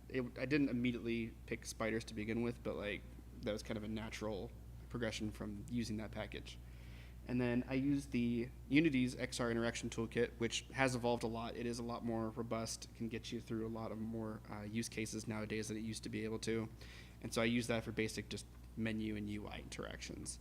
And then another piece of that I added early in development was the Live SDK, or LCK. So a lot of you might be familiar with Live for their MR videos, like very classic. You take a webcam, green screen, put yourself in Beat Saber. Like that was what they were known for. But over the last year or so, they've been really focusing on what they call the LCK Live Creator Kit, which basically gives you a camera that you can move around inside VR. And so I'll go a little bit more into detail on that later. So jumping straight in, I made a prototype, and then I kind of tested the waters on what people thought of that, like the looks of it, just testing on social media, posting on TikTok and Twitter. Iterated on that until I felt good about it. Then started private testing with users in my own Discord server that I had built up from Stabby and other previous games, people I knew I could trust to give me good feedback. And then submitted it to the Meta Store, had it launched, and then started pacing out updates that I knew I wanted to put out for more content or holidays and stuff like that, all within the month of February. So I'm gonna go by that bit by bit. So starting right out, first thing you see is progress day one. This is where I had the Photon VR package implemented. This is a third-person view, so I had the editor going in Unity, and then I was on headset, so the green thing you see is like in headset and over the network view. So day one, I was already multiplayer, already with Gorilla Tag, moving with your hands, motion, and able to get that. So that might help you understand like why you see so many Gorilla Tag clones on the store, because it really is that easy just to get started right away. And honestly, a lot of those clones don't go very far beyond that. They just get multiplayer, they add a basic tag game loop in there, and then they call it a day. And then below there is where I implemented the Legs Animator package, and then I got a $7 spider model off the Unity Asset Store, and I gave it legs. So basically, you saw it in the trailer, but basically the front half is like the player's head, and they have the two front spider arms, and the rest of the spider legs are all procedurally animated by Legs Animator. And I posted that to social media, and immediately it caught on. So people were commenting on it, on how clever they liked the implementation of it, on how it makes sense, how it looks very visually appealing. And so I knew from there that I had something that was worth kind of continuing the development on. So going from there, I wanted an environment that kind of made sense for spiders. So I found a dirty apartment, literally the name of the package, on the Unity store for $15. And the assets in there were just high res enough, kind of up close when you're at spider scale, that it was not too unappealing. And then I also had a volumetric blob shadow asset that I used in Stabby that I knew would be really good for kind of adding shadows to all the little spider players. So from there, we went from the prototype that was multiplayer, of people being able to be spiders and climb around and see each other, to now they have an environment to run around in. And this was week 2. And also in that second week, I knew from all those other Guerrilla games that people liked customization, so I immediately jumped into being able to change your color, being able to change some settings like snap turn, stuff like that. And then I did my first real multiplayer test with my oldest son, Caspian, who's the purple spider there. And so we just jumped around, played with some of like the networked props that I did, which is just some like French fries and little Chinese food pieces. And I was getting really good feedback from him on like, hey, like this is fun, or hey, this doesn't make sense, this is difficult. And he really helped me out. Like Amir said, like using your kids as lab monkeys is pretty useful. Do you have drink swords and drink umbrellas in there? No, not yet. That's a good idea. And then also within that second week is when I decided to implement the Live LCK. I saw one of their tweets about it, and I was like, okay, this makes sense. This would be a great time to implement it, like right at the start before I submit it. So basically, what you see there, that tablet is straight from the Live LCK package that you integrate into Unity. So you pull that out, you put it in a scene, and it has different cameras with it. And as soon as you hit record, it'll start recording. And I've gone up to like 10 minutes before with no issue. I don't actually know what the max is, but you can record quite a long time. And then once you hit the record button again, it saves it to the DCIM folder on your Quest. And it's actually visible within the gallery of the Quest too, which is why a lot of content creators, a lot of kids like using that tool, because for them, they never plug their Quests into a PC. They've only ever used it with their phone. So for them, being able to go from the gallery where they can send it to their phone and then post it to places like TikTok or edit it is very important. So that was a huge tool to add in early to help with content creation for myself, for marketing, but also to help encourage players to become content creators. And then week 3 is around the time I started prepping my meta submission for it. And that's when I started putting in cosmetics. This kind of bread and butter of a lot of free-to-play games in VR is just something for players to buy, basically. So I did like 99-cent hats, like $2 like different backs for like the spiders, stuff like that. And a lot of this was just random assets I either had previously from developing Stabby or some that I bought from the store again for like $10 or $15. At this point, I put maybe about $150 into paid assets into development of the game. A lot of the meat of it, like the Photon VR, the Gorilla Motion, a lot of that stuff is completely free, which is why, again, you see a lot of kids making just random clones because you can get most of the weight completely for free without paying a dime. And then by the end of the month, we had launch. So I started development February 8th, literally 2 days after that Meta post I showed you. And then it finally was approved by Meta by the end of the month on the 27th. So in that very first week of launch, I had over 18,000 players. Most of them brought in from TikTok. I posted a lot of TikToks during development and then right at launch as well to encourage players to like come in and test it and then let me know what they think. And it worked. Got a lot of players in there. Had over 500,000 views on TikToks like combined, at least at that point.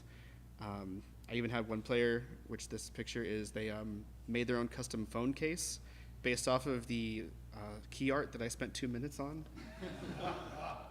I was pretty flattered by that. And probably the biggest thing, which wasn't a huge surprise, considering that's kind of what they were literally trying to tell us about the market, but the revenue actually surpassed in that first week what Stabby had made up until that point, that month at least.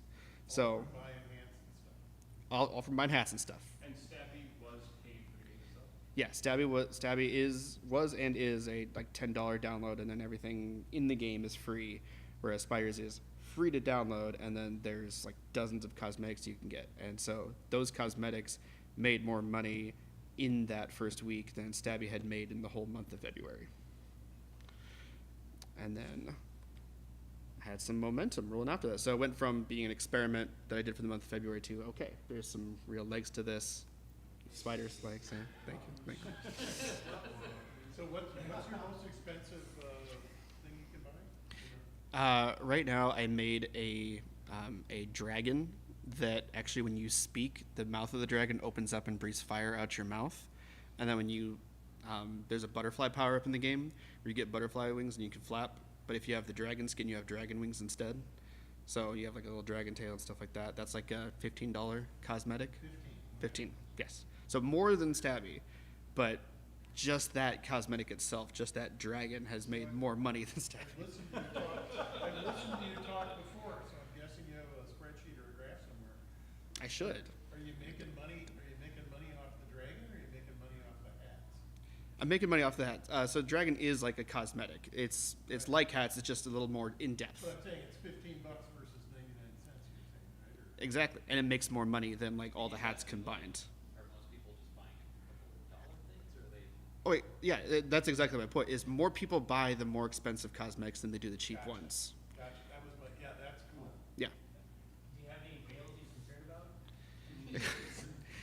Yes. The kid who made the phone case is definitely one of the first whales that I had. He very much told me straight up. He's like, "Yeah, I buy every cosmetic." The second comes out, and then he makes TikTok videos showing off all the cosmetics, telling everybody he owns all the cosmetics. Like, he's very into the game. Is he a new user, or is he one of the things to remember if you've ever heard JR talk is you have an army behind you of users and people who follow you and stuff. Yeah, and he's one of the new ones. Is he Yes. a past one, or is he a new guy? He's a new one, and most of the users. So I did have the Discord server that has like several thousand users in it. Most of the players for Spiders are completely new. They come from TikTok or other places, other videos people have done. Not a lot of players came from my Discord, because people in my Discord were there for Stabby, and they weren't. Not all of them were the same kinds of players that wanted to play a game like Spiders, which I totally understand. But unfortunately, that's kind of where the market's shifted, which was the whole point of this experiment, honestly. And so I had a lot more players like the Whale who would buy a lot of cosmetics than I did people who would, buy Stabby and actually stick around and play it. So I had a huge momentum from that launch. So I kept developing it the months afterwards in March and April. I made sure to try to hit the holiday events. The Leprechaun, the St. Patty's Day event was the very first one I did after launch, which is like a week or two afterwards. And just, little hat, pot of gold, little rainbow spider webs, stuff like that. I tried to stay on top of holiday events, usually launching like a holiday event related skin a week before the holiday actually started, and then keeping it on the store for a week afterwards. That kind of sort of limited idea of cosmetics was really important to players. Like, they didn't just want you tossing a cosmetic in the store and it stayed up there forever and you could get it forever. It was, I need to get it now because it's going to be out of the store in 2 weeks. So that's what like the holiday cosmetics were really good for. I added new features, like new power-ups, like this. The one you can see right here is and you maybe saw in the trailer, was an exterminator, which is a power-up that turns you into a human-sized exterminator in the middle of the room with a couple of cans. Yeah, and so you're like full-sized. So you go from being spider-sized to full-sized, and I don't know how many people might have arachnophobia, but I don't, and that kind of activated it, because you go from seeing other players your same size and the spiders are cute, but once they're all like real spider sized and they're all flying at you at the same time, you start to like freak out a little bit. And so you have a couple cans of bug spray and you actually have to shake them, and there's a little haptic kind of feedback to that, and then once it's full you can spray other spider players and eliminate them and keep them from scoring points. But there's also other ones like the bee sting one, the butterfly power-up I mentioned, and then the new maps like the greenhouse I added in afterwards. Again, a lot of paid assets went into adding some of those in, but I tried to keep it as cheap as possible. I also had community giveaways for like cosmetics, encouraging players to like submit videos and take part in events, so that we could sort of keep the momentum going, so that there's more retention. One of the things I saw other games do that I tried to do early on was to really evangelize the content creators, the players who wanted to use that Live LCK to make content. So I started a program very early on that was, as long as you make like one Spiders related video, you submit it to the Discord, then you get a special content creator cosmetic that you can show off in game. And then there's a little poster in the game that's like, become a content creator today, showing that cosmetic, so that when other players see that player in game, they're like, oh, they got a cool free cosmetic just from being a content creator. Maybe I should be too. And so it becomes, just you making these videos and marketing it to, all of a sudden you have hundreds of kids doing it for you. Within that first month, between the end of February and March, it went from 18,000 to over 50,000. I think it was like 55,000 by the end of March. And then I actually entered into a brief marketing partnership with Jamie and Zena of the VR Gaming Showcase. I don't know how many of you guys are familiar with that. They do like kind of quarterly VR gaming showcase. Usually partnered with like Upload and IGN, where they kind of show off on stream like new VR games that are coming out over the year. And then, kind How of. do you measure your 50K? On the Meta dashboard, it says just like lifetime active users. And what does active mean? It means people that have installed the game and actually played it at least once. Just, okay. Yeah, but it's unique users. Yeah. It's unique, but it's not like I played it 3 times this year. It's just, I played it once and, okay. Exactly, yep. Cool. And then kind of moving into where Spiders is today. So the development of Spiders and publicly posting about it online led to kind of helping me land a job working full-time right now for Blobtown VR, which is a really cool social creative sort of VR game where you can basically make your own avatar, make your own blobs and share them with other players. It's a lot of fun and I really like working for them, but I wouldn't have gotten that job if it weren't for Spiders. It was showing those clips I've made, showing the development process of it, and then they, were looking for somebody, and I showed them, and they're like, "Yeah, we want you. Let's bring you on the team." And so I wouldn't have gotten that if it weren't for the development of Spiders. I last checked today, and it did cross the 150,000 lifetime users mark sometime in the last month, which I was pretty happy about. And it's still active. I haven't updated the game in over a month, and there's still people playing it, like thousands of people playing it every day. And yeah, there's some players in the Discord server, like, they're sad that, like, I have a full-time job and I'm not updating it as often. But for the most part, the more mature ones understand, I've got a family to feed. So the 150K are people who got it and played it once? Yes. But the active users, that's another metric you can see that. Yes. Because you can see that through the server that does how many people actually played it today. Exactly. Oh, that's so cool. Yep. Yeah, the Meta dashboard has really great analytics. That's the one thing you'd hope Meta would be good at, is tracking people. Yeah. But yeah, it's really helpful for kind of planning things out and making decisions. So the biggest lessons I learned in development of Spiders was, one, I've given several talks now talking about using TikTok and other social medias to post videos throughout the development process, not just at the very end when the game is done. And in my case, I kind of hit an awkward snag where I was really ready to launch. I submitted to the Meta store, and I had videos that were blowing up, getting hundreds of thousands of views, but it wasn't getting approved like quickly by Meta because there's like a privacy policy snag and basically some AI intern that was flagging it. So basically, it spent 2 weeks kind of in review limbo with Meta, and that's when the largest amount of my views were happening for Spiders. So I had people that wanted to download Spiders but couldn't because it wasn't approved yet. While at the same time, there was hundreds of Gorilla Tag clones with the exact same thumbnail that were getting approved and on the store every day. So I was not enthused about that, but I did learn my lesson from that, and that's, try to plan on those videos out a little bit better. Setting expectations with the community really early on, like I mentioned, that momentum slide is I was doing a lot of new features and stuff. I was doing that almost bi-weekly, like twice a week, like boom, new feature, new map, new cosmetic, new abilities, stuff like that. And so I really set an expectation with the user base. It was like, wow, this game's getting updated literally all the time. So when I got a full-time job and wasn't, obviously they were very disappointed. And that's a bit on me for not setting the expectation better with the community. The third one, I was a bit surprised by this during the process of development, and that's maximize the amount of revenue you can squeeze out from a free-to-play game, especially in this market. So you have a lot of players that want to buy cosmetics. Like, if they play the game more than once, they like it enough, they'll want to make themselves stand out, they'll want to spend money.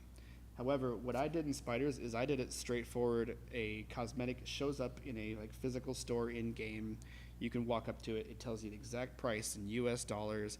You click that button, you pay for that cosmetic through the Meta in-app purchases flow, and you own it, and you're done. I had hundreds of kids where their feedback was, I don't want to buy it directly, I want to buy spider coins. I want to buy shiny rocks as they do it in Gorilla Tag. The kids are addicted to dark patterns.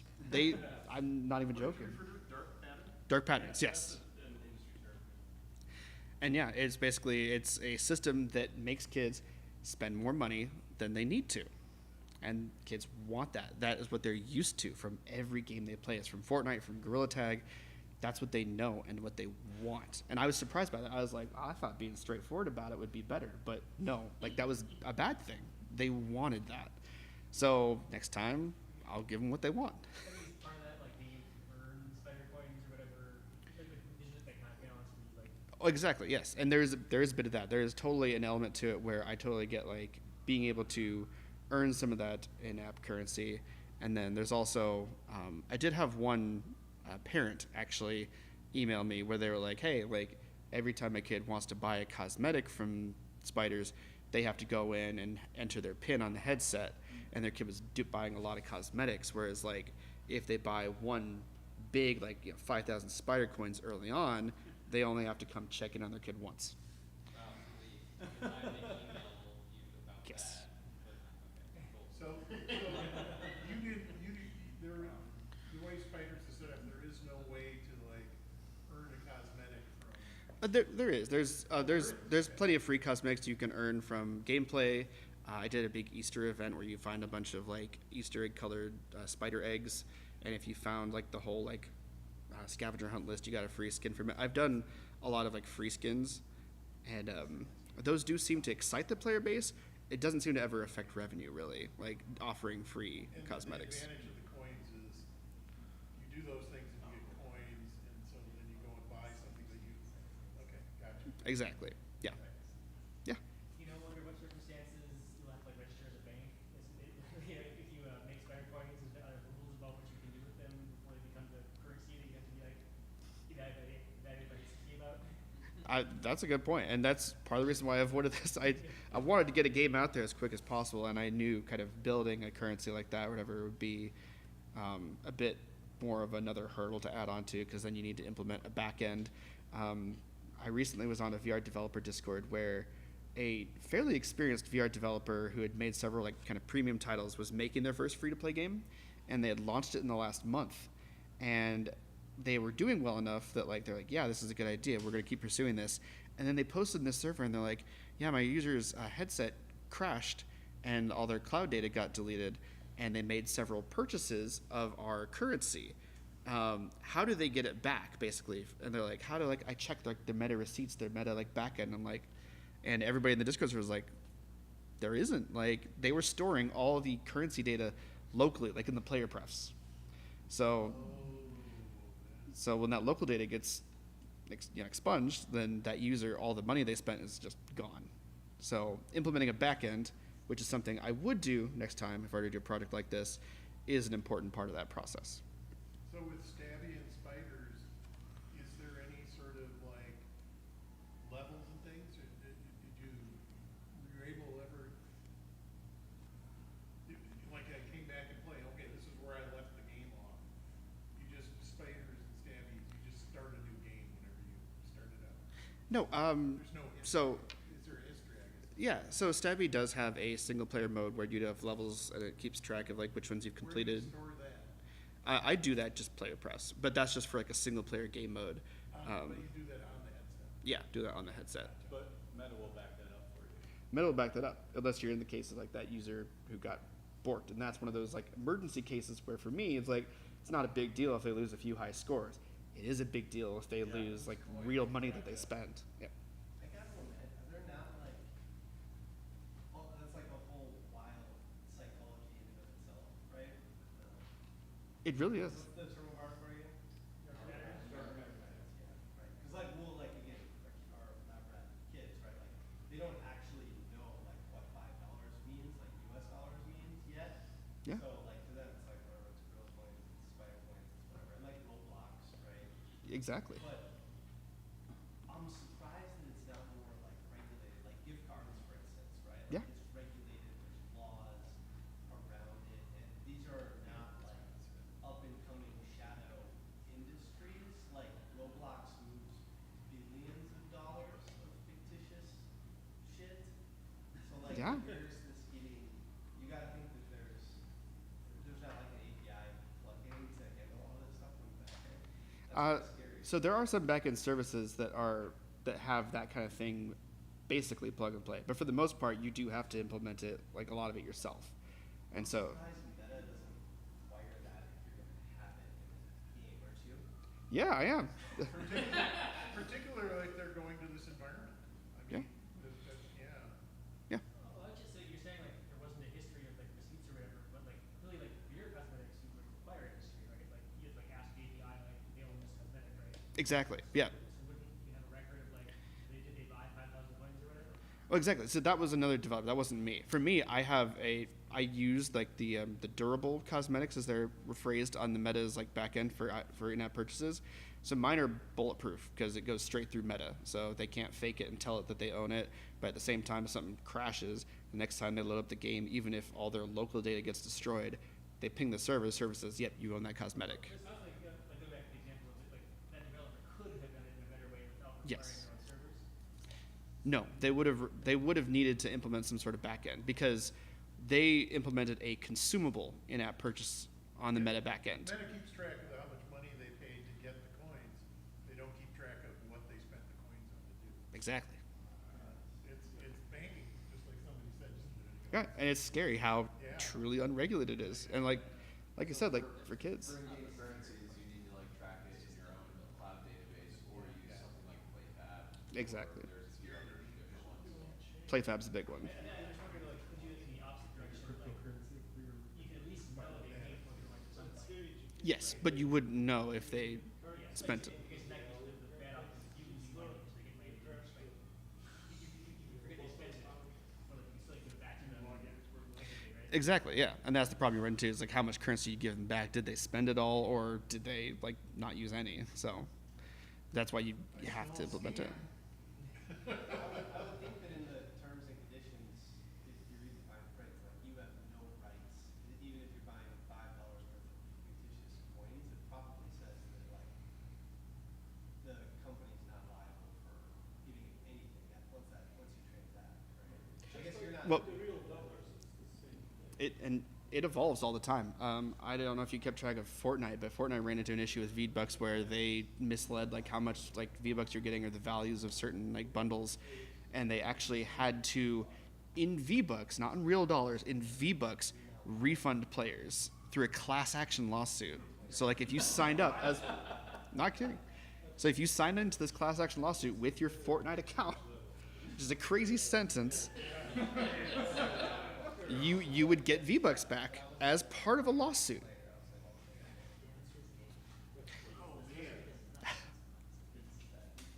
to be clear, the dark pattern is not stupid developers that don't have a server storing the stuff. The dark Right. pattern is the fact that it's the second currency that is Exactly. Disparity in the valuations that you get to obfuscate.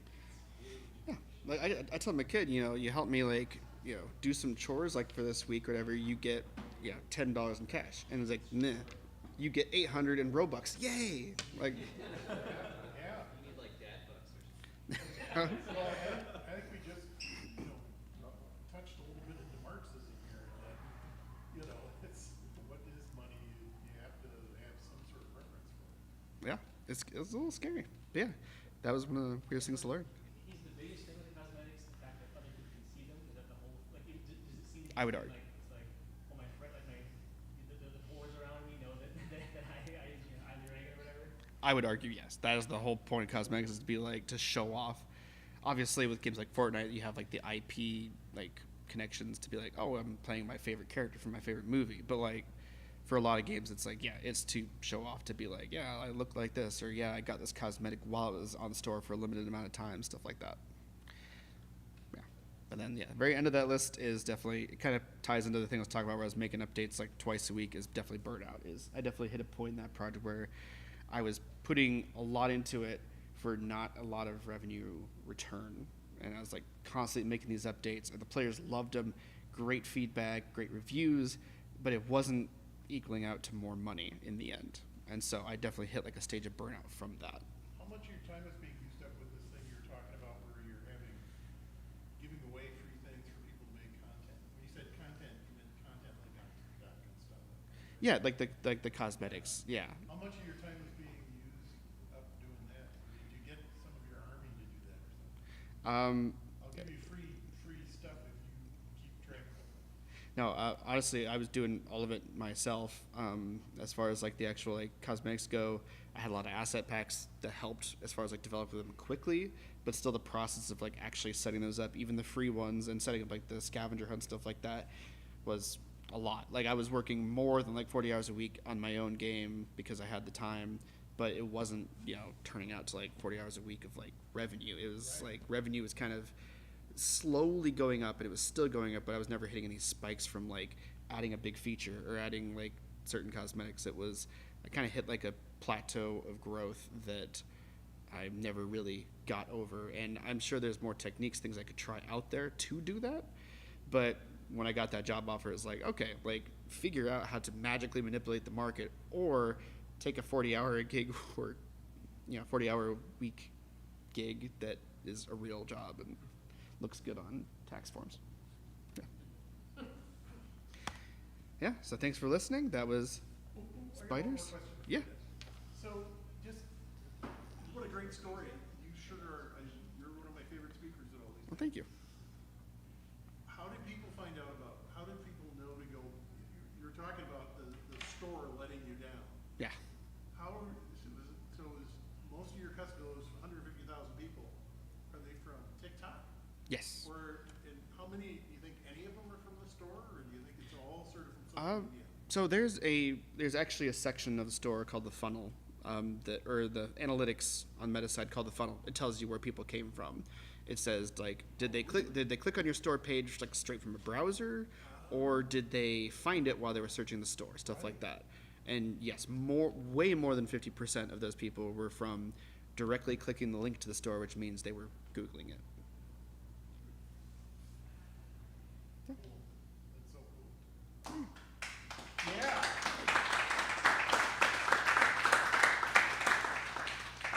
So whenever we have these talks, Lemke's sitting here reading a book because you're not talking about coding, and I'm going. I had to figure out how to do this shit that you're talking about doing. It's trying to get people in the door, trying to make something that people want to do and stuff like that. And that's why I love your talk. Thank you. Yeah, thanks. That's one of the biggest parts about solo game development in general, but especially in VR, where the stage we're at right now is Meta is very much left developers kind of out to dry when it comes to discoverability of the store. You're very much on your own. Like, I don't know if anyone else kind of does like regular store development for Meta these days, but it's hit a point where you don't have even like seasoned developers that are like been on the store for a long time. You don't have a dev rel anymore. That's not a real thing. They ask you to put in like a case like on Zendesk, like on the dashboard. Like, it's kind of bleak, honestly, which is why I like kind of working for like a team that's like already got like funding from like investors and stuff like that, because I'm not worried about that personally. But it definitely, the current state of the VR store it's worrying, that's for sure. So being an old person and looking at the history is really cool. When I first started coming to these, and when I first started coming to the regular developer ones,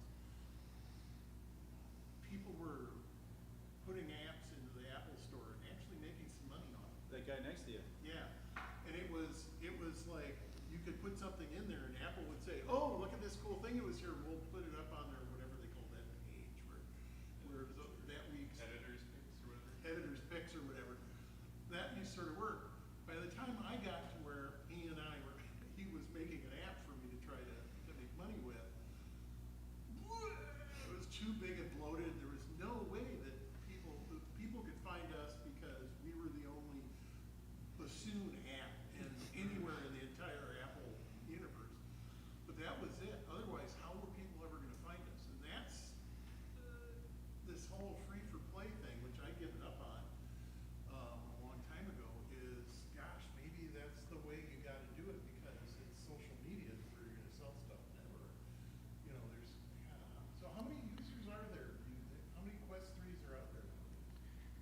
That's a good question. Anybody got any idea? There's 20 million Quest 2s, and they have announced Quest 3. Oh, really? Yeah, so people are guessing 30 million total. Wow.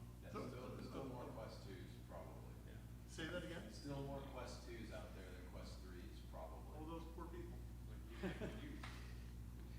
I can't pull this up on the laptop, but I do have my kind of developer analytics for spiders right here. The weird thing is like, I mean, it's like any ecosystem. We're like, I don't know about you guys, but back in the day, like Quest 1, I felt like there was a weird amount of time where I personally knew every single app in the App Store. Yeah. And they like kept it on lockdown of what they added to it. So I mean, like you're getting like a few things a week at best, right? And so for a while it was like manageable. And then my personal opinion is like discovery on there is fucking terrible. Yeah. Right? Like, so that just sucks. But it's not even necessarily the free-to-play stuff, but like RJ is probably the 0.0001%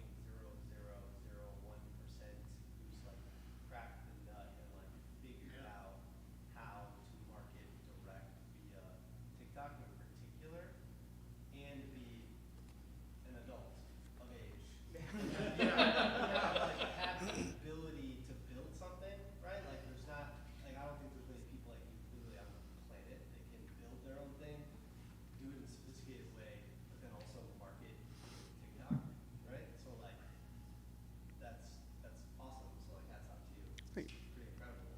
But like that's what it takes to do something unless you have a fuck ton of money behind you to go and push it through the rest of the channels. Like, I don't think there's an in-between right now, unfortunately. Not a lot. No. So that gets to kind of what I was going to ask about from both of what you were just saying. You were talking about how you think discoverability is really bad on the store these days, or that Meta is doing a poor job of supporting developers. I can think of two reasons why that might be the case. One reason is short-sightedness, and like both parties, Meta themselves and the developers, would benefit if Meta invested more in making this functional, right? Making this work well. And in principle, more users find more of what they wanted to find, everyone wins, right? The other view is now that they're flooding the zone with more and more apps getting published, it's the developers eating one another's lunch. Which of those more so do you think it is right now? I think right now it's more Meta eating developers' lunch. I do think you have a point there that because there's more games, because of the big App Lab merge last year, there's way more developers. However, I'm going to pull up my Horizon app right now, and if the first game it suggests for me is not a Horizon world, let's see. Hi, friend, discover people, jabba jabba, merge game. Just a little free demo app for that new space station, that tiny one that's going to launch soon. It's got a totally unique name. It's not an English word. Put that in the search. Not found. Here's some stupid games. Add the -1 in the end. Not found. Add 3 of the words in the. I know the exact app title. I had to type the entire thing, and then there's the first. So they're just weird. Like Meta's just weird. I mean, thinking about the other developers eating your lunch thing, I'm wondering, so personally Steam's been really good to me. Like I've had games just got discovered on Steam, no great marketing, just it was good to me. I mean, I'm sure that's somewhat of a not always the case, but I'm curious. Like Steam must have more games than the Metastore, right? Yeah. Yep. So do you think? Well, I also anyone else was released on Steam. Do you feel like Steam discoverability is even worse or not? It's actually probably some of the best of the store. Which is because they actually do legitimately. I mean, it's 30%, but they legitimately have put a lot of effort into discoverability. But I'm wondering, like, how's it even possible given? So I'm thinking, like, if the store sucking is just a direct function of how many if there's too many games on there, then you wouldn't expect that, right?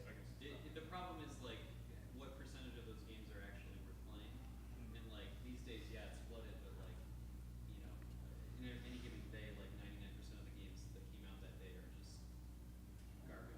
They're acid flips or they're. But so what I'm wondering is, like, how does Steam make it work then? Because like the volume is like even worse than Meta's problem. So how do they really have a lot of stuff behind the scenes? Yeah. They do have There's like the tag. No.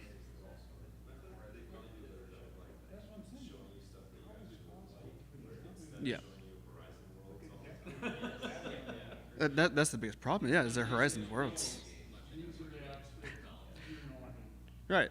Imagine if there was like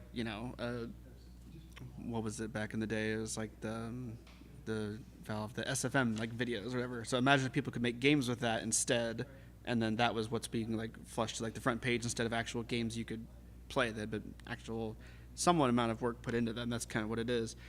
I'm going to read off this quick announcement from this is from the what was called the Oculus Start program, which was originally programmed for developers like Kickstarter and VR, meaning to support them in their development VR.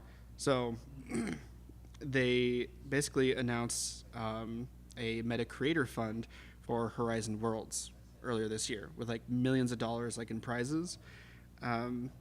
These worlds should be tailored for mobile devices, featuring intuitive controls, short gameplay loops, and free-to-play mechanics. And this is again for mobile. So this was in the server for VR developers from Meta, telling them make crappy mobile games for Horizon Worlds. We'll give you fractions of millions of dollars.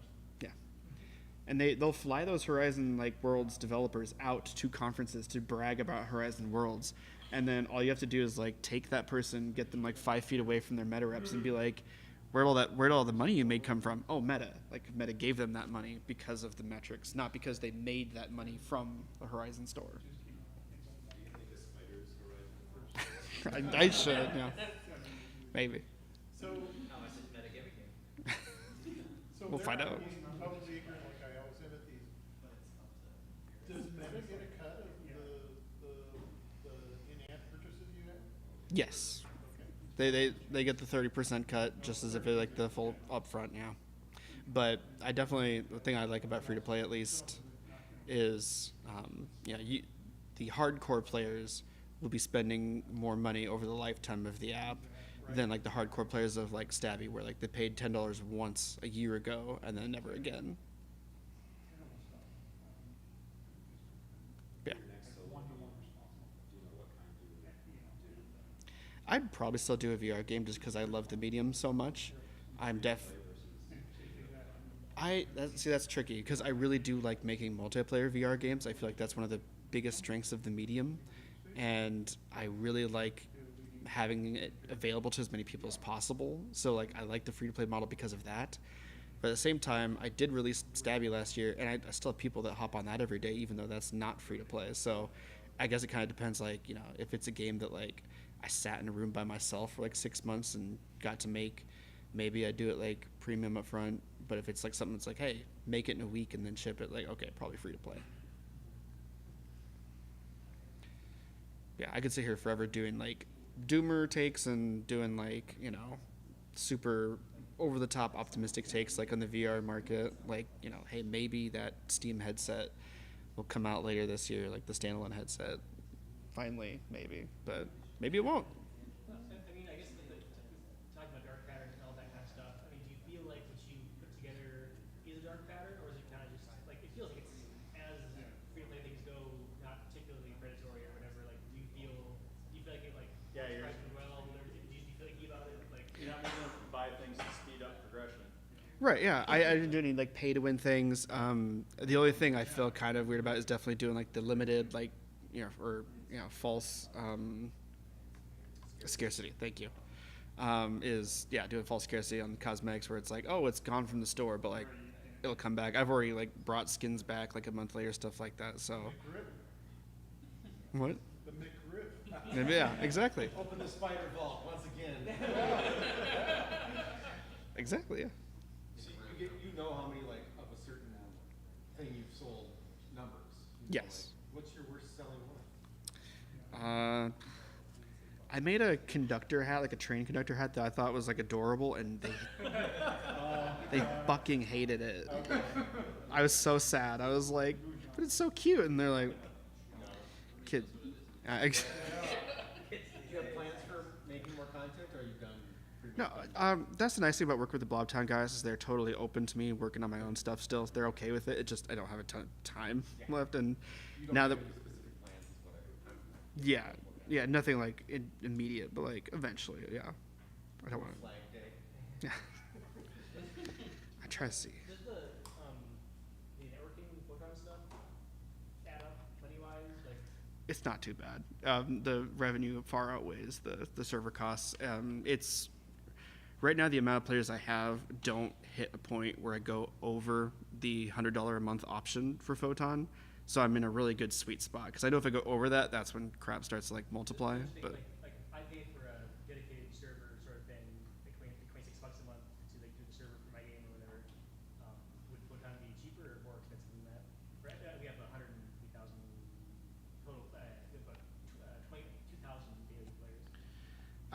What's kind of your peak like concurrently?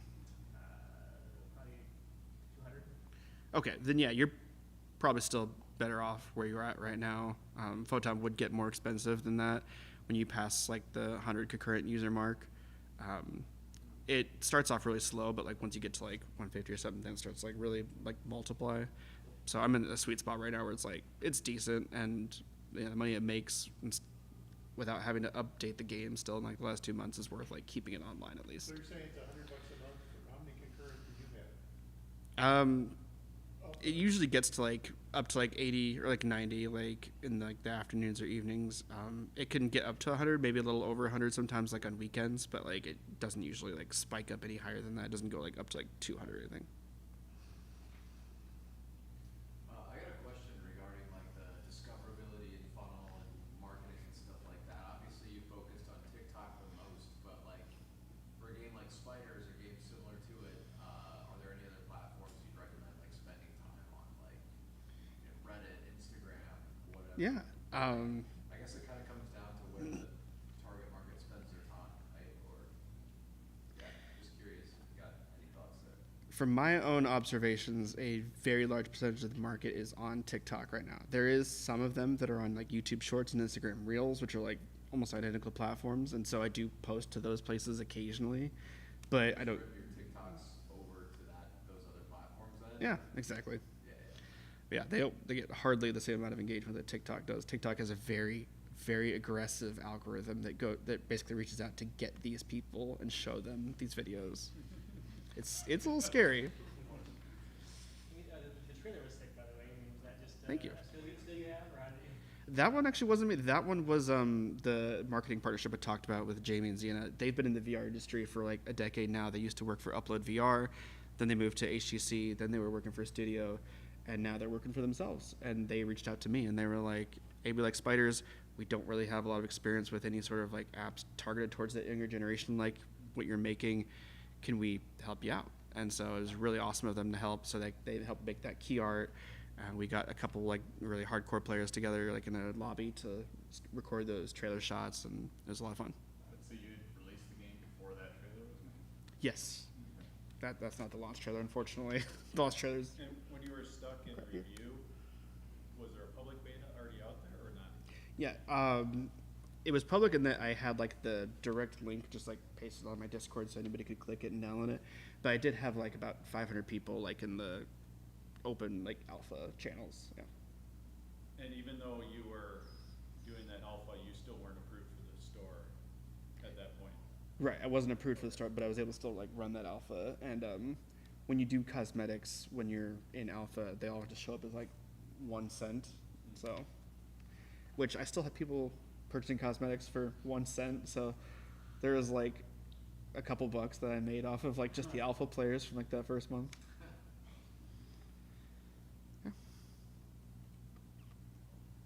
All right, well, thank you so much. Yeah, thanks Sure. again. Well, we have a tradition of walking across the sidewalk right over there to get food and beers and whatnots. Who's interested? Hold up your hand. Nobody move. 4, 5, 6, 7, 8, 9, 10, 11, 12. You not going? Today. All right, whoever gets it first, say 12. One other thing of note that I forgot to mention that we kind of got saved by the rain tonight is West End is doing like, I don't know what they call it, I'm just gonna call it West End Wednesdays, sounds cool. They like turned this whole, I think it started last week, this whole area it's a little chaotic on Wednesday nights. So just heads up. What do they do? They close the street and it's like vendors, there's been a live band. So How late does it go? don't know, cause I usually get out of here when I hear the like wedding singer starts. Can you still park underground? It was, cause I think maybe a lot of people show It up was. It's crazy.